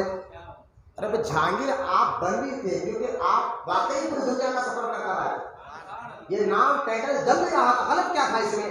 جہانگیر اس کو کہتے جو سب سے زیادہ سیر کر کرا، سب سے زیادہ پھر کرا. یہ ٹائٹل آپ کا جم نہیں رہا تھا. آپ نے فرمایا دیکھ بھائی یہ پیر نے مجھے عطا کیا. پھر اس نے کہا نا آپ جہانگیر کیسے بن گئے؟ اب آپ کو جلا رہا. آپ نے فرمایا میں جہانگیر بھی ہوں اور جانگیر بھی ہوں. اتنا کہنا تھا وہ فقیر اسی وقت چوکٹ پہ گر کر مر گئے. میں نے کہا اللہ والوں کو مت چھوڑو، یہ مخدوم اشرف سمنانی کے میرے آقا مولا کا مقام مرتبہ. آپ کو آپ کے پیر نے جہانگیر کا ٹائٹل دیا اور فرمایا مخدوم اشرف آؤ اب ہم سے جدا ہونے کا وقت ہے. اب تمہارا علاقہ تمہیں کہاں رہنا ہے، کہاں رہ کر تمہاری مزار بنے گی، بیٹھ کے تمہیں کیا کرنا ہے، ہم آپ کو وہ علاقہ بتائیں گے. کہا حضور کہاں جانا ہے؟ فرمایا تم یہاں سے روحا مت جاؤ، کچوچا اس کو کہا جائے گا، وہاں تمہاری مزار بنے گی. اور سارا نقشہ پیر و مرشد نے اپنے ہاتھ کی ہتھیلی میں بتایا. اب پیر سے اجازت لے کر مخدوم اشرف سمنانی رضی اللہ تعالیٰ عنہ وہاں سے نکلے، یعنی پھر کلکتہ سے نکلے. آپ آئے مظفر آباد. وہاں آ کر ایک مسجد میں رک گیا. آپ کی عادت تھی مقدم اشرف کی, جہاں بھی آپ جاتے مسجد میں رکو. کسی گاؤں میں کسی شہر میں جاتے مسجد میں رکتے. کیوں کہ آپ فرماتے ہیں کہ مسجد میں رکنے سے فائدہ ایک یہ ہے کہ نماز کی پابندی ہو جاتی ہے. بولے ایسا بات دیکھ, جماعت سے بھی نماز مل جاتی ہے, پابندی بھی ہو جاتی ہے. اور نہ مسجد میں ہے نا ایسا ہے کہ گویا کہ عبادت کر رہا ہوں. یہ سارے اللہ یہ ہے اللہ والے. کس کو اللہ والا سمجھ رہے ہیں؟ گانجا پینے والوں کو, نماز چھوڑنے والوں کو. بزرگان دین تو ایسے ہوتے ہیں. مخدوم اشرف سمنانی کون ہے جن کی غریب نواز تعریف کر رہے ہیں؟ مخدوم اشرف سمنانی کون ہے؟ محی الدین ابن عربی آج سے کئی سو سال پہلے ان کے بارے میں اشارہ دے دیا تھا. یہ سید اشرف مخدوم سمنانی جب بھی کسی شہر یا جاتے مسجد کے اندر رکتے. آپ مسجد میں رکے مظفر آباد کے, تو آپ کے ساتھ اونٹ اور گھوڑے وغیرہ بھی تھے, تو آپ نے مسجد کی صحن میں لا کر بند دیا. سارے گاؤں میں شروع ہو گیا کہ فقیر آیا ہے اور مسجد کے اندر صحن میں جانوروں کو بندھا. اور لوگ آئے کچھ سوال کرنے کے لیے کہ آپ مسجد کے اندر کیسے آئے. تو جیسا ہی آپ لوگ آئے, آپ کا چہرہ کو دیکھا کہ اللہ والوں کا چہرہ ہی نور ہے, بہت جلال چہرہ, نور سے جو ہے کیوں نہ نور ہو. اللہ حضرت فرماتے ہیں کہ یا رسول اللہ تیری نسل پاک میں ہے بچہ بچہ نور کا. یا رسول اللہ تیری نسل پاک میں ہے بچہ بچہ نور کا. تو ہے عین نور اور تیرا سب گھرانہ نور کا. کیوں نور نہ ہو؟ سستی کو ختم کرے, کہل کو ختم کرے. مخدوم اشرف کا ذکر ہو رہا ہو, چہرے اداس نہ ہو, چہرے اداس نہ ہو. اللہ والوں کا ذکر ہو رہا ہو, اللہ کے محبوب بندوں کا ذکر ہو رہا ہو. چہروں سے بتائے کہ سرکار ہم آپ کے ذکر سے ایمان اور عقیدے کو مضبوط کر رہے ہیں. بالکل اطمینان کے ساتھ بیٹھے حضرت مخدوم اشرف سمنانی. تو جب لوگ آئے تو لوگوں نے کیا دیکھا, کچھ کہا تو نہیں. اچانک مخدوم اشرف سمنانی نے اپنے ایک مرید کو کہا یہ گھوڑے کو باہر لے جاؤ, یہ لیڈ کرنے والا. فرمایا یہ اونٹ کو باہر لے کے جاؤ, یہ پیشاب کرنے والا. لہذا آپ نے لوگوں سے کہا لوگوں میں اپنے جانوروں کو مسجد کے صحن میں اس لیے لایا ہوں, ایک تو میں مسافر ہوں, اپنے جانوروں کو باہر رکھوں گا تو چوری ہو جائیں گے, اور رہا مسجد کے اندر صحن میں جانوروں کو لے کے جانور ناپاکی کریں گے, تم یہ سوچ رہے ہو. دیکھو یہ جانور مجھ سے بات کرتے ہیں اور ان کو یہ لیک پیشاب پیخنا مسجد کے صحن میں نہیں, میرے کو بولیں گے اور ان کو باہر بھیجاؤں گا, یہ باہر کر آئیں گے. بولو محبت سے سبحان اللہ. اب یہ مسئلہ ہوا کسی گاؤں میں جب یہ کرامت نظر آ جائے, لوگ دیکھ رہے ہیں تو چرچا میں ہوگا. سارا لوگ آ کے جلد ملنے لگے, کوئی مرید ہونے لگا, کوئی دعائیں کرانے لگا, اور آپ تربیت دیتے رہے, تبلیغ کرتے رہے. 3 دن آپ رہے وہاں اسی مظفر آباد جوڑ پور کے پاس. آپ کے بہت بڑے ولی وہاں پر تھے, ان کا نام حضرت چراغ ہند رحمۃ اللہ تعالیٰ. چراغ ہند رحمۃ اللہ تعالیٰ نے اسی گاؤں میں رہا کر جب ان کو معلوم ہوا کہ مخدوم اشرف آئے ہوئے ہیں تو ان کو دل میں خیال آیا کہ بھائی یہ علاقہ تو میرا ہے, یہ کہاں سے آ گئے. اتفاق سے ہوا کہ ایک سید کبیر بہت بڑے مولانا گاؤں میں تھے, بہت بڑے عالم تھے. ان کو خواب میں بتایا گیا, اکثر سوچتے تھے میں مرید کس کا بولوں, تو خواب میں ایک چہرہ بتایا گیا. وہ صبح اٹھے, لوگوں سے کہا بھائی اس علاقے میں سب سے بڑے ولی کون ہے؟ لوگوں نے کہا یہاں چراغ ہند ہے. اب ان کی محفل میں گئے, دیکھا تو وہ خواب والا چہرہ نہیں ہے, خواب والا چہرہ نہیں ہے. وہاں سے اٹھے مخدوم اشرف سمنانی کی محفل میں, اور چہرہ دیکھ کر کہا یہی چہرہ ہے, یہی چہرہ ہے. آپ مرید بن گئے. تو چراغ ہند کو معلوم ہوا کہ ایک مولانا آپ سے مرید بننے آئے تھے, لیکن اٹھ کر گئے اور مخدوم اشرف کے مرید ہوئے. آپ کو بڑا غصہ جلال میں آ گیا. آپ نے فرمایا ٹھیک ہے, اگر وہ مولانا میرے سے مرید نہیں بن ان سے مرید بن گئے تو میں کہتا ہوں وہ جوانی میں مر جائیں گے, وہ جوانی میں مر جائیں گے. اب یہ بات مخدوم اشرف کو معلوم, سید کبیر مولانا کو بھی معلوم ہے. وہ سید کبیر گھبرا گئے, حضور یہ ولی نے کیا کہہ دیا, میں جوانی میں مر جاؤں گا. تو آپ نے فرمایا دیکھ کبیر کا ایک معنی بوڑھے کا, کبیر کا ایک معنی بوڑھے کا بھی ہے, تو بوڑھا ہو کر مرے گا. لہٰذا اب تو بول, تو کیا چاہتا ہے, تو جیسا بولے گا مخدوم اشرف تو جیسا بولے گا نا ویسا ان کے لیے ہو جائے گا. تو وہ سید کبیر کہنے لگے حضور وہ بھی تو ولی ہے. آپ کہیں گے یہ ولیوں میں کیا ہو رہا ہے, ولیوں میں کبھی کبھی مقابلے ہو جاتے ہیں, ورنہ غوث اعظم نے جب اعلان کیا تھا میرا یہ قدم سارے ولیوں کی گردنوں پر ہے, تو ایک نے کہا میرے اوپر نہیں ہے. تو غوث اعظم نے کیا کہا تھا ان کو کہ تمہارے اوپر خنزیر کریں گے, سور تمہاری آنکھ پر آئیں گے, اور یہ ہوا. لہٰذا غوث اعظم کے پاس ایک بزرگ آیا, شیر پر بیٹھ کر کہا ہمارے شیر کے لیے خزاں لاؤ, بیل لاؤ. غوث اعظم نے جب بیل رکھی تو کتے نے شیر کو پھاڑ دیا. ایسے مقابلے ہوتے ہیں, یوں سمجھے کہ اینے میں تھوڑا بہت غلط آ جاتا ہے پھر صاف ہو جاتا ہے. لہذا اب یہ مقابلہ ہو رہا ہے. سید مخدوم اشرف سمنانی کو جب معلوم ہوا تو سید کبیر نے کہا حضور کیا کرنا ہے؟ بولے تو بوڑھا ہو کر مرے گا ایک بات، لیکن انہوں نے جو کہا وہ بھی ہو کرے گا، اب تو جو کہے گا وہ بھی ہو کر رہے گا۔ وہ حضور سید کبیر کہہ رہے حضور میں کیا کہوں، میں یہ کہوں جو انہوں نے میرے لیے کہا وہ ان کے لیے بھی ہو جائے، جو انہوں نے میرے لیے بھی کہا وہ ان کے لیے بھی ہو جائے۔ لہٰذا 25 سال کی عمر میں سید کبیر صاحب کی عمر کتنی سال تھی؟ 25 سال کی عمر میں ان کے ویٹ داڑھی آ گئے، بوڑھے ہو گئے ایک دم۔ اور یہ چراغ ہند جو ہے نا بالکل جوانی کی عمر میں پردہ فرما، یہ 25 سال کی عمر میں بوڑھے ہو گئے، انتقال ہوا، کیونکہ ان کا بھی بزرگ کا تھا نا جوانی میں مرے گا، اور حضرت نے فرمایا تو بوڑھا ہوگا، دونوں باتیں پورے ہو۔ اور لہٰذا پھر چراغ ہند اور ایک یہ واقعہ بھی ہے کہ چراغ ہند جو ہے نا دیکھا کہ یہ مخدوم اشرف یہاں پر آئے ہیں، مرید بنا رہے ہیں، تو جلال بھری نظر ڈالی، مسجد اتنی گرمی ہو گئی کہ سارے مرید باہر گرم ہو گئے مسجد، تو مخدوم اشرف سمنانی نے پانی کو گرا، فرمایا اے چراغ ہند تمہارے چراغ کو کیسے بجھانا یہ میں جانتا ہوں۔ پانی گرا، اچانک چراغ ہند تالاب میں گر گئے، ڈوبنے لگے۔ آپ نے پیروں کو مدد کے لیے پکارا، آپ نے سارے پیر کی روحانیت آ گئی، یہاں تک کہ آپ نے رسول پاک کو پکارا، رسول پاک بھی آ کر فرمایا کہ اے چراغ ہند تم میرے بیٹے سے الجھتے کیوں؟ وہ میرا بیٹا ہے اشرف، ایک تو سید بھی ہے اور تم اس سے الجھتے ہو، اور وہ پھر تمہارے گاؤں میں مہمان ہے، مہمان اس کا مقام یہاں رہنے کے لیے نہیں آیا ہے، وہ یہاں سے جائے گا، وہ یہاں سے جانے والا ہے، اس کا مقام کچھ اور ہے، لیکن اس سے الجھتے کیوں ہو، کیوں اس سے الجھتے ہو؟ تو آپ نے معافی مانگی اور دونوں بزرگ ملاقات بھی کرنے لگے۔ بعد میں چراغ ہند رحمۃ اللہ تعالی علیہ جو واپس آئے، حضرت سے معافی مانگا، حضرت نے معاف کیا، یہاں تک کہ آتا ہے کہ اس گاؤں میں جب تک آپ رہے ایک دوسرے کی خانقاہ میں دوسرے جایا بھی کرتے تھے۔ تو خیر وہاں سے آپ جونپور مظفر آباد سے تشریف لے کر آئے روح آباد، جہاں آپ کا مزار ہے، بات قتل کر رہا روح آباد آپ تشریف لے کر آئے اور فرمایا کہ یہ جگہ جو پیر نے بتایا تھا وہی ہے، یہاں ہمارا مزار بنے گا، پانی تینوں طرف رہے گا، بیچ میں سوکھی زمین، یہاں مزار ہوگا۔ فرمایا یہ جگہ ہمارے لیے بیسٹ ہے۔ تو لوگوں نے کہا، اس گاؤں کے لوگوں نے، حضور یہ لوگ جگہ تو ہے نا 500 جادوگروں کی ہے، 500 جادوگروں کو ایک جوگی لے کر بیٹھتا ہے، اس کے چیلے 500 چیلے ہیں، وہ ان کی جگہ ہے۔ آپ نے فرمایا ان کی جگہ ہے تو کیا ہوا؟ یہ ہمارے جگہ ہے۔ فرمایا نہیں حضور یہ بہت خطرناک جادوگر ہے۔ اس گاؤں میں ایک آدمی مرید پہلی بار اسی دن مرید ہوا تھا، آپ نے فرمایا یہ میرا آسا لے اور جا کر اس جوگیوں سے کہا یہاں سے جگہ خالی کرو۔ وہ ڈر گیا، حضور میں پہلی بار مرید ہوا، کہا یہ آسا ہمارا لے لو۔ آسا لیے گئے، کہا جوگیوں باہر آؤ، پیر چاہتے ہیں یہاں ان کا مزار بنے گا، پیر چاہتے یہاں ان کا مزار بنے گا، باہر نکلو۔ جوگیوں نے کہا بچپن سے ہمارے سامنے بڑا ہوا، اسی گاؤں کا تھا نا، ہمارے سامنے چھوٹے سے بڑا ہوا اور ہمیں لڑکا رہا، جبکہ تجھے ہماری جادو کی طاقت معلوم ہے۔ جادو سے ان لوگوں نے چونٹیاں بھیجی، یہ پیر کا آسا ہاتھ میں لیے تھے، اتنے چونٹیاں لاکھوں کی تعداد میں چونٹیاں آنے لگے، پیر کا آسا لیے، چونٹیاں قریب ہے، آسا بتانا چونٹیاں قریب۔ جادو سے شیر کو بھیجا گیا، چار طرف سے شیر گھیرے، قریب ہے، اس نے آسا بتایا، شیر غائب۔ اب جادوگر سمجھ گیا یہ کوئی معاملہ جادو کا نہیں روحانیت کا ہے۔ وہ جادوگر اپنے 500 چیلے کے ساتھ آیا اس مریض کے پاس، کہا اپنے پیر کے پاس لے کر جا۔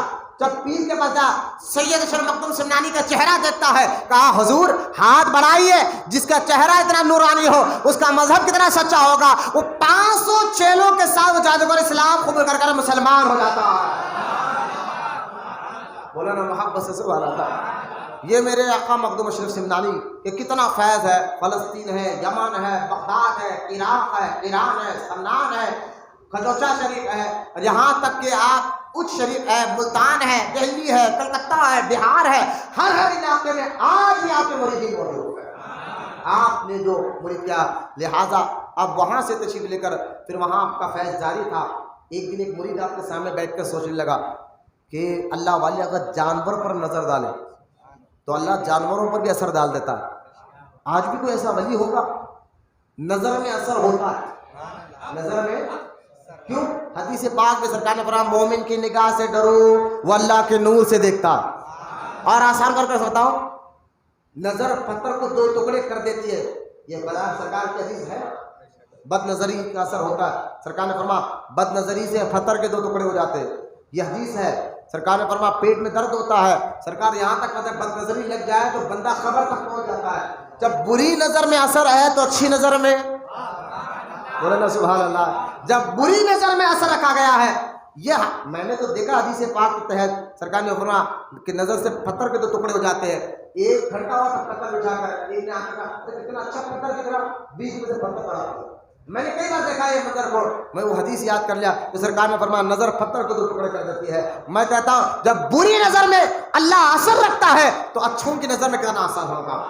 لہٰذا جب مرید کے دل میں خیال کیا کہ اللہ والیہ کا جانور پر نظر ڈالے وہ بدل جاتا ہے، آج بھی کوئی ایسا ولی ہوگا، تو مخدوم شریف نے اپنے مرید کے دل کی بات کو سنا اور اچانک بلی پر نظر ڈالا، مولانا بلی سامنے سے نظر ڈالے، وہ بلی کی کیفیت ایسی ہو گئی کہ وہ روزانہ باورچی کو بتاتی تھی کہ آج خانقاہ میں کتنے لوگ کھانا کھانے آنے والے ہیں، جتنے بار میاں میاں کہتی، 5 بار کہتی تو 5 آدمی کا کھانا بنتا، 10 بار کہتی تو 10 آدمی کا کھانا بنتا، 3 بار میاں کہتی تو 3 بار کھانا بنتا۔ ایک بار کا واقعہ ہے، اس نے 4 بار میاں کہی، آدمی 5 ہے، آدمی کتنے ہیں 5 آ گئے، تو لوگوں نے کہا حضور یہ بلی نے آج غلط کر دیا، آج 4 بار میاں کری لیکن آئے آدمی 5، اور 5 فقراء لوگ آئے، فقیر لوگ آئے ہوئے ہیں، درویش لوگ آئے ہوئے ہیں۔ حضرت نے فرمایا نہیں، اس 5 میں سے ایک بیگانہ ہے، 4 اپنے ہیں۔ یہ کہا بلی کو بلایا جائے، بلی آئی اور بلی 500 کے پاس گئی اور 5ویں آدمی کے گود میں پیشاب کر نکلی، پیشاب کر نکلی، تو مخدوم اشرف سمنانی نے فرمایا تو ہمارا نہیں ہے، بولو نا سبحان اللہ۔ حولیہ پورا ولیوں والا تھا، شملہ لباس پورا ولیوں والا تھا، بلی گود میں پیشاب کر دیتی ہے، مخدوم اشرف سمنانی کہتے ہیں تو ہمارا نہیں ہے، وہ دوڑتے ہوئے آیا، حضور یقیناً میں مسلمان نہیں، میں دہریہ ہوں، دہریہ جو اللہ کو نہیں مانتا، میں دہریہ ہوں، یہ لباس مسلمانوں کا پہن کر پھر رہا تھا، دیکھ رہا تھا کون ملے گئے، لیکن آپ کے خانقاہ میں رہنے والی بلی نے مجھے پہچان لیا، سبحان اللہ، خانقاہ میں رہنے والی بلی نے پہچان لیا، تو آپ کا مقام و مرتبہ کیا ہوگا، اسی وہ اسلام قبول کر لیتا۔ مخدوم اشرف سمنانی رحمۃ اللہ تعالیٰ علیہ کی کئی کتابیں بھی آپ نے لکھی، کئی کتابیں، میں ان کتابوں سے جمعہ میں نے سنا نہیں سکا، یہاں ایک بات آپ کو سناتا ہوں۔ مخدوم اشرف سمنانی کے لطائف، ایک کتاب کا نام ہے لطائف اشرفی، بالکل تو یہ بات اہم ہے، ابھی تک آپ کرامات سنے، واقعات سنے زندگی، لیکن اقوال سنے، اقوال کیا فرماتے ہیں، یہ ملکوں کی ضرورت، اقوالوں سے زندگی بدلتی ہے۔ لطائف اشرفیہ سید نظام الدین یمنی رحمۃ اللہ تعالیٰ علیہ جو آپ کے مرید تھے اور آپ کے کہنے پر یہ لطائف لکھے ہیں، اس میں آپ فرماتے ہیں جب آپ سے پوچھا گیا کسی نے، نور العین نے آپ کے بھانجے نے پوچھا ولی کے لیے شرط کیا، تو آپ فرماتے ولی کے لیے شرط یہ ہے کہ وہ محفوظ ہو گناہوں سے بچتا ہو، اور نبی معصوم ہوتے ہیں۔ آپ نے فرمایا نبی کیا ہوتے ہیں، معصوم ہوتے ہیں، ولی محفوظ ہوتے ہیں، نبی سے گناہ ہو ہی نہیں سکتا اور ولی سے اللہ گناہ کرنے دیتا نہیں، لہٰذا آپ فرماتے ہیں، پھر ایک واقعہ سناتے ہیں کہ بایزید بستامی رحمۃ اللہ تعالیٰ علیہ ایک جگہ گئے، معلوم ہوا کہ فلاں علاقے میں بہت بڑے ولی ہیں، تو خواجہ بایزید بستامی، یہ مخدوم اشرف سمنانی واقعہ سنا رہے مریدوں کہ ولی گناہوں سے کیسے بچتا، تو لہٰذا مخدوم اشرف کہتے ہیں بایزید بستامی جب اس ولی سے ملاقات کرنے کے لیے وہاں پہنچے تو انہوں نے دیکھا کہ جو اپنے آپ کو ولی مشہور قرار رکھے ہوئے ہے، دور سے خواجہ بایزید بستامی دیکھ رہے ہیں کہ اس نے قبلے کی طرف چہرہ کر کر تھوکا، قبلے کی طرف چہرہ کر کے دکھا۔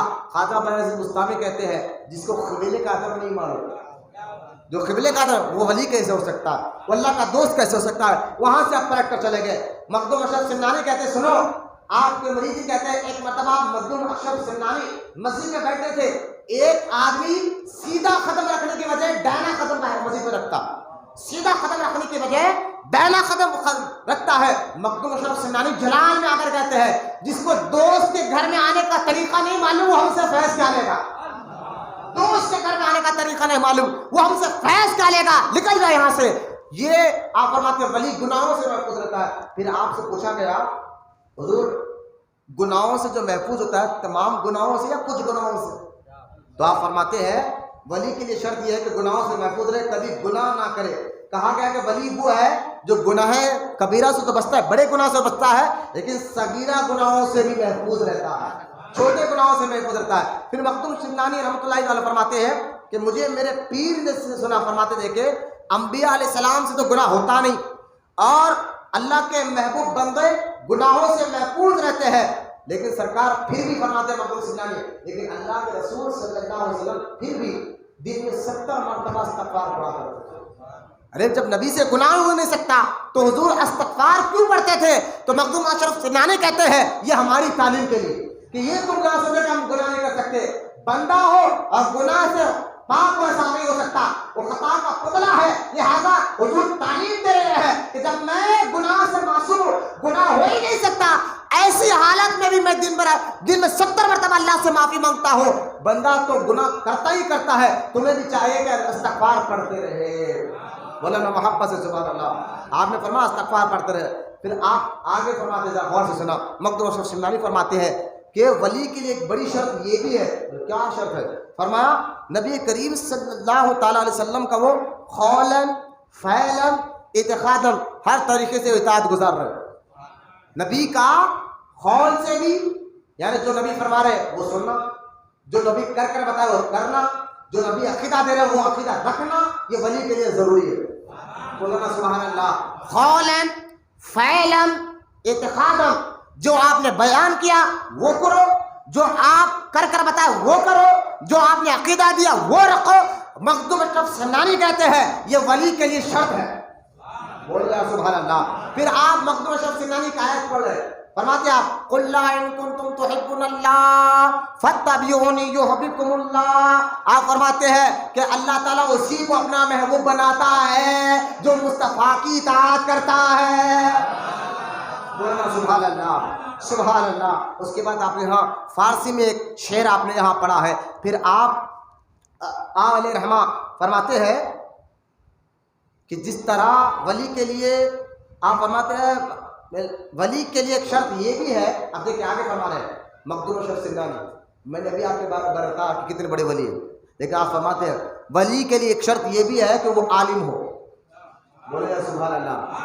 یہ دیکھیں آپ نے یہاں لکھا ہے، حضرت مخدوم صاحب رحمۃ اللہ علیہ نے فرمایا ولی کے لیے ایک شرط یہ بھی ہے کہ وہ عالم ہو، جاہل نہ ہو، عالم ہو جاہل نہ ہو۔ پھر آپ فرماتے شیخ شبلی نے فرمایا جس طرح بغیر وضو سے نماز نہیں ہوتی، نماز کے جو اثرات پانا ہے، نماز کو کیفیت پانا تو وضو کرو، جس طرح بغیر وضو کی نماز نہیں ہوتی، اسی طرح بغیر علم کے ولایت نہیں ملتی ہے۔ ولایت کو جو اثرات ہے، ولایت کی جو کیفیت ہے وہ اللہ عالم ہی عطا فرماتا ہے۔ پھر آپ آگے چل کر ایک حدیث بیان فرماتے ہیں کہ جس طرح اللہ پاک کے رسول علیہ السلام نے فرمایا کہ اللہ تعالیٰ کے رسول نے فرمایا کہ انبیاء کے وارث عالم ہوتے ہیں، انبیاء کے وارث عالم ہوتے ہیں، لہٰذا مخدوم سمنانی رحمۃ اللہ تعالیٰ علیہ فرماتے ہیں کہ ولی کے لیے شرط وہ عالم ہو۔ پھر آپ نے فرمایا کہ حضور ہم نے سنا کہ غوث اعظم شیخ معروف کرقی جنید بغدادی اور بھی بزرگ ہیں، یہ ایسے بزرگ ہیں جو آپ قبر میں جانے کے بعد بھی اپنی کیفیت اور اپنا کرامت دکھا رہے ہیں، آپ بتا دیں کہ آپ کیا بتائیں؟ تو مخدوم سمنانی فرماتے ہیں کہ دیکھو کہ ہم چشتی سلسلے والے ولیوں کے درجات کو تولتے نہیں، ولیوں کے درجات کو تولتے نہیں، لہٰذا یقیناً آپ تو ہے ہی ولی، لیکن آپ فرماتے سنو انڈیا میں بھی کچھ ایسے بزرگ ہیں جو خبر میں جانے کے بعد بھی اپنا تصرف جاری رکھتے ہیں۔ فرمایا مخدوم اشرف سمنانی سے حضور کون بزرگ ہے جو قبر میں جانے کے بعد بھی ان کا فیض سلسلہ جاری ہے؟ آپ فرماتے خواجہ غریب نواز، دوسرے فرمایا نظام الدین اولیاء، تیسرے فرمایا بابا فرید گنج شکر، چوتھے فرمایا خواجہ قطب الدین بختیار کاکی رحمۃ اللہ تعالیٰ علیہ، فرمایا چوتھے علاء الدین صابر کلیدی رحمۃ اللہ تعالیٰ علیہ۔ فرماتے یہ وہ بزرگ ہے جو اپنی قبر میں جانے کے بعد لطائف شکران مخدوم اشرف سمنانی کے بہت سے لطائف ہے جو آپ نے بیان فرمایا، اور آپ فرماتے ہیں کہ آج بھی قبر میں جانے کے بعد بھی ان کا فیض جاری ہے۔ یہ 110 سال کی آپ کی عمر تھی، کیونکہ عمر تو 120 سال کی تھی۔ ایک عورت نے آ کر ضد کی تھی حضور میرا بچہ مرنے کو ہے، آپ نے فرمایا آنکھ بند کر دیکھا، فرمایا میں نے دیکھا کہ تیرا بچے کی عمر ختم ہو گئی، مرنے والا ہے، لیکن حضور سے ضد کرنے لگی تو آپ نے فرمایا ٹھیک ہے میں نے تیرے بیٹے کو اپنی عمر سے 10 سال دیے۔ بولے سبحان اللہ، اور بولو محبت سے، کہا میں نے اپنی عمر میں سے تیرے بیٹے کو 10 سال دیے، جا میں نے تو لہٰذا 110 سال کے عمر میں آپ دنیا سے تشریف لے کر گئے، اور اس وقت قوالی کے چند اشعار آپ کی زبان پر تھے، اور آپ محرم کا 28 محرم عصر کے بعد آپ دنیا سے تشریف لے کر گئے اور آپ کے بھانجے نور العین آپ کا جنازہ پڑھاتے ہیں، اور آپ فرماتے ہیں کہ آج بھی ہماری قبر پہ، آپ نے ظاہری زندگی میں فرمایا تھا کہ اگر ہماری قبر پر بھی اگر کوئی آئے گا اور دعائیں مانگے گا، اگر اس کی دعا ضرور اللہ قبول فرمائے گا، اگر قبول نہ ہو تو قیامت کے دن میرا دامن پکڑ لے گا۔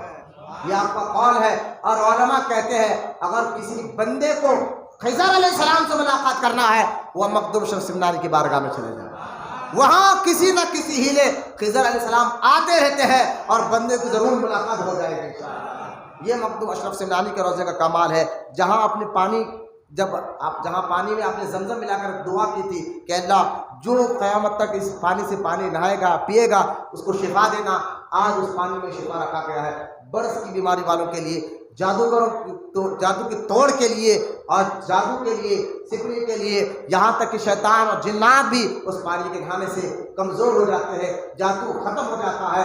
آج بھی مخدوم اشرف سمنانی کی بارگاہ میں عدالت لگتی ہے، اس عدالت میں جادو اور جنات والوں کا فیصلے ہوتے ہیں۔ آج بھی حضرت کی کرامت جاری ہے، 400 سال ہو گیا، آج بھی دیکھیں حضرت کی اولاد، آپ کے بھانجے کی جو اولاد چلی ہے، حضرت کی بھانجے کی اولاد میں آج بھی اس وقت بھی بڑے بڑے علماء، بڑے بڑے حفاظ پیدا ہو رہے ہیں۔ میں نے کہا تھا حضور غازی ملت ہاشمی میاں بھی یہ انہی کی اولاد میں سے ہے، حضور مدنی میاں یہ بھی انہی کی اولاد میں سے ہے۔ حال حال میں سرکار کلام پردہ فرمائے ہیں، اتنا نورانی چہرہ تھا، انٹرنیٹ پر جائے یوٹیوب پر سرکار کلام ہمارے چہرہ دیکھ کر حیران ہو جائیں گے کون ہے؟ یہ مخدوم اشرف سمنانی کی بھانجے کی اولاد میں سے ہے، ان کے ہزاروں لاکھوں مریدہ ہے، اور یہاں تک کہ ان کے کئی کرامات مشہور ہے۔ لہٰذا جن کی اولاد میں آج بھی ولی پیدا ہو رہے ہو، وہ میرے آقا اور مولا کا مقام و مرتبہ، وہ میرے آقا اور مولا حضرت سیدنا اشرف مخدوم جہانگیر سمنانی رضی اللہ تعالیٰ عنہ کا مزار مبارک۔ یہ آپ کا فیض انشاءاللہ جاری تھا، جاری ہے، جاری رہے گا۔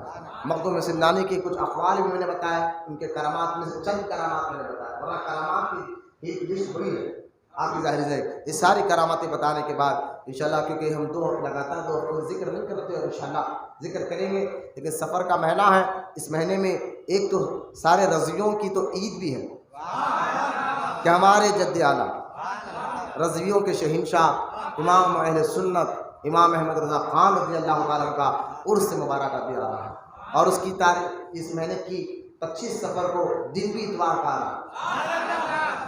سفر 25 ہے، چاند کی 25 دن بھی اتوار کا رہا ہے، اور 2:38 کو اس دن ہم فاتحہ دلائیں گے انشاءاللہ۔ لیکن وہ جو پروگرام کریں گے سارے مرید دل و جان سے، جس در سے امام اور عقیدہ ملا ہو وہ ہم نہیں چھوڑیں گے انشاءاللہ۔ وہ جو ہے آنے والے دنوں میں اعلان کریں گے، لہٰذا اس سے پہلے ایک اور بزرگ جن کا نام شیخ احمد سرہندی رضی اللہ تعالیٰ عنہ، ان کا بھی عرس ہے، تو انشاءاللہ ان کا عرس بھی ہم منائیں گے، وہ وقت میں آنے والے بتاؤں گا۔ لہٰذا اللہ کی بارگاہ میں دعا کرتا ہوں اللہ ہم تمام کو کہنے سننے سے زیادہ عمل کی توفیق عطا فرما، جتنے بوڑھے بچے نوجوان یا جتنی دیر سے بیٹھے والا کے بیٹھنے کو قبول فرما۔ وما علینا الا البلاغ والحمد للہ رب العالمین۔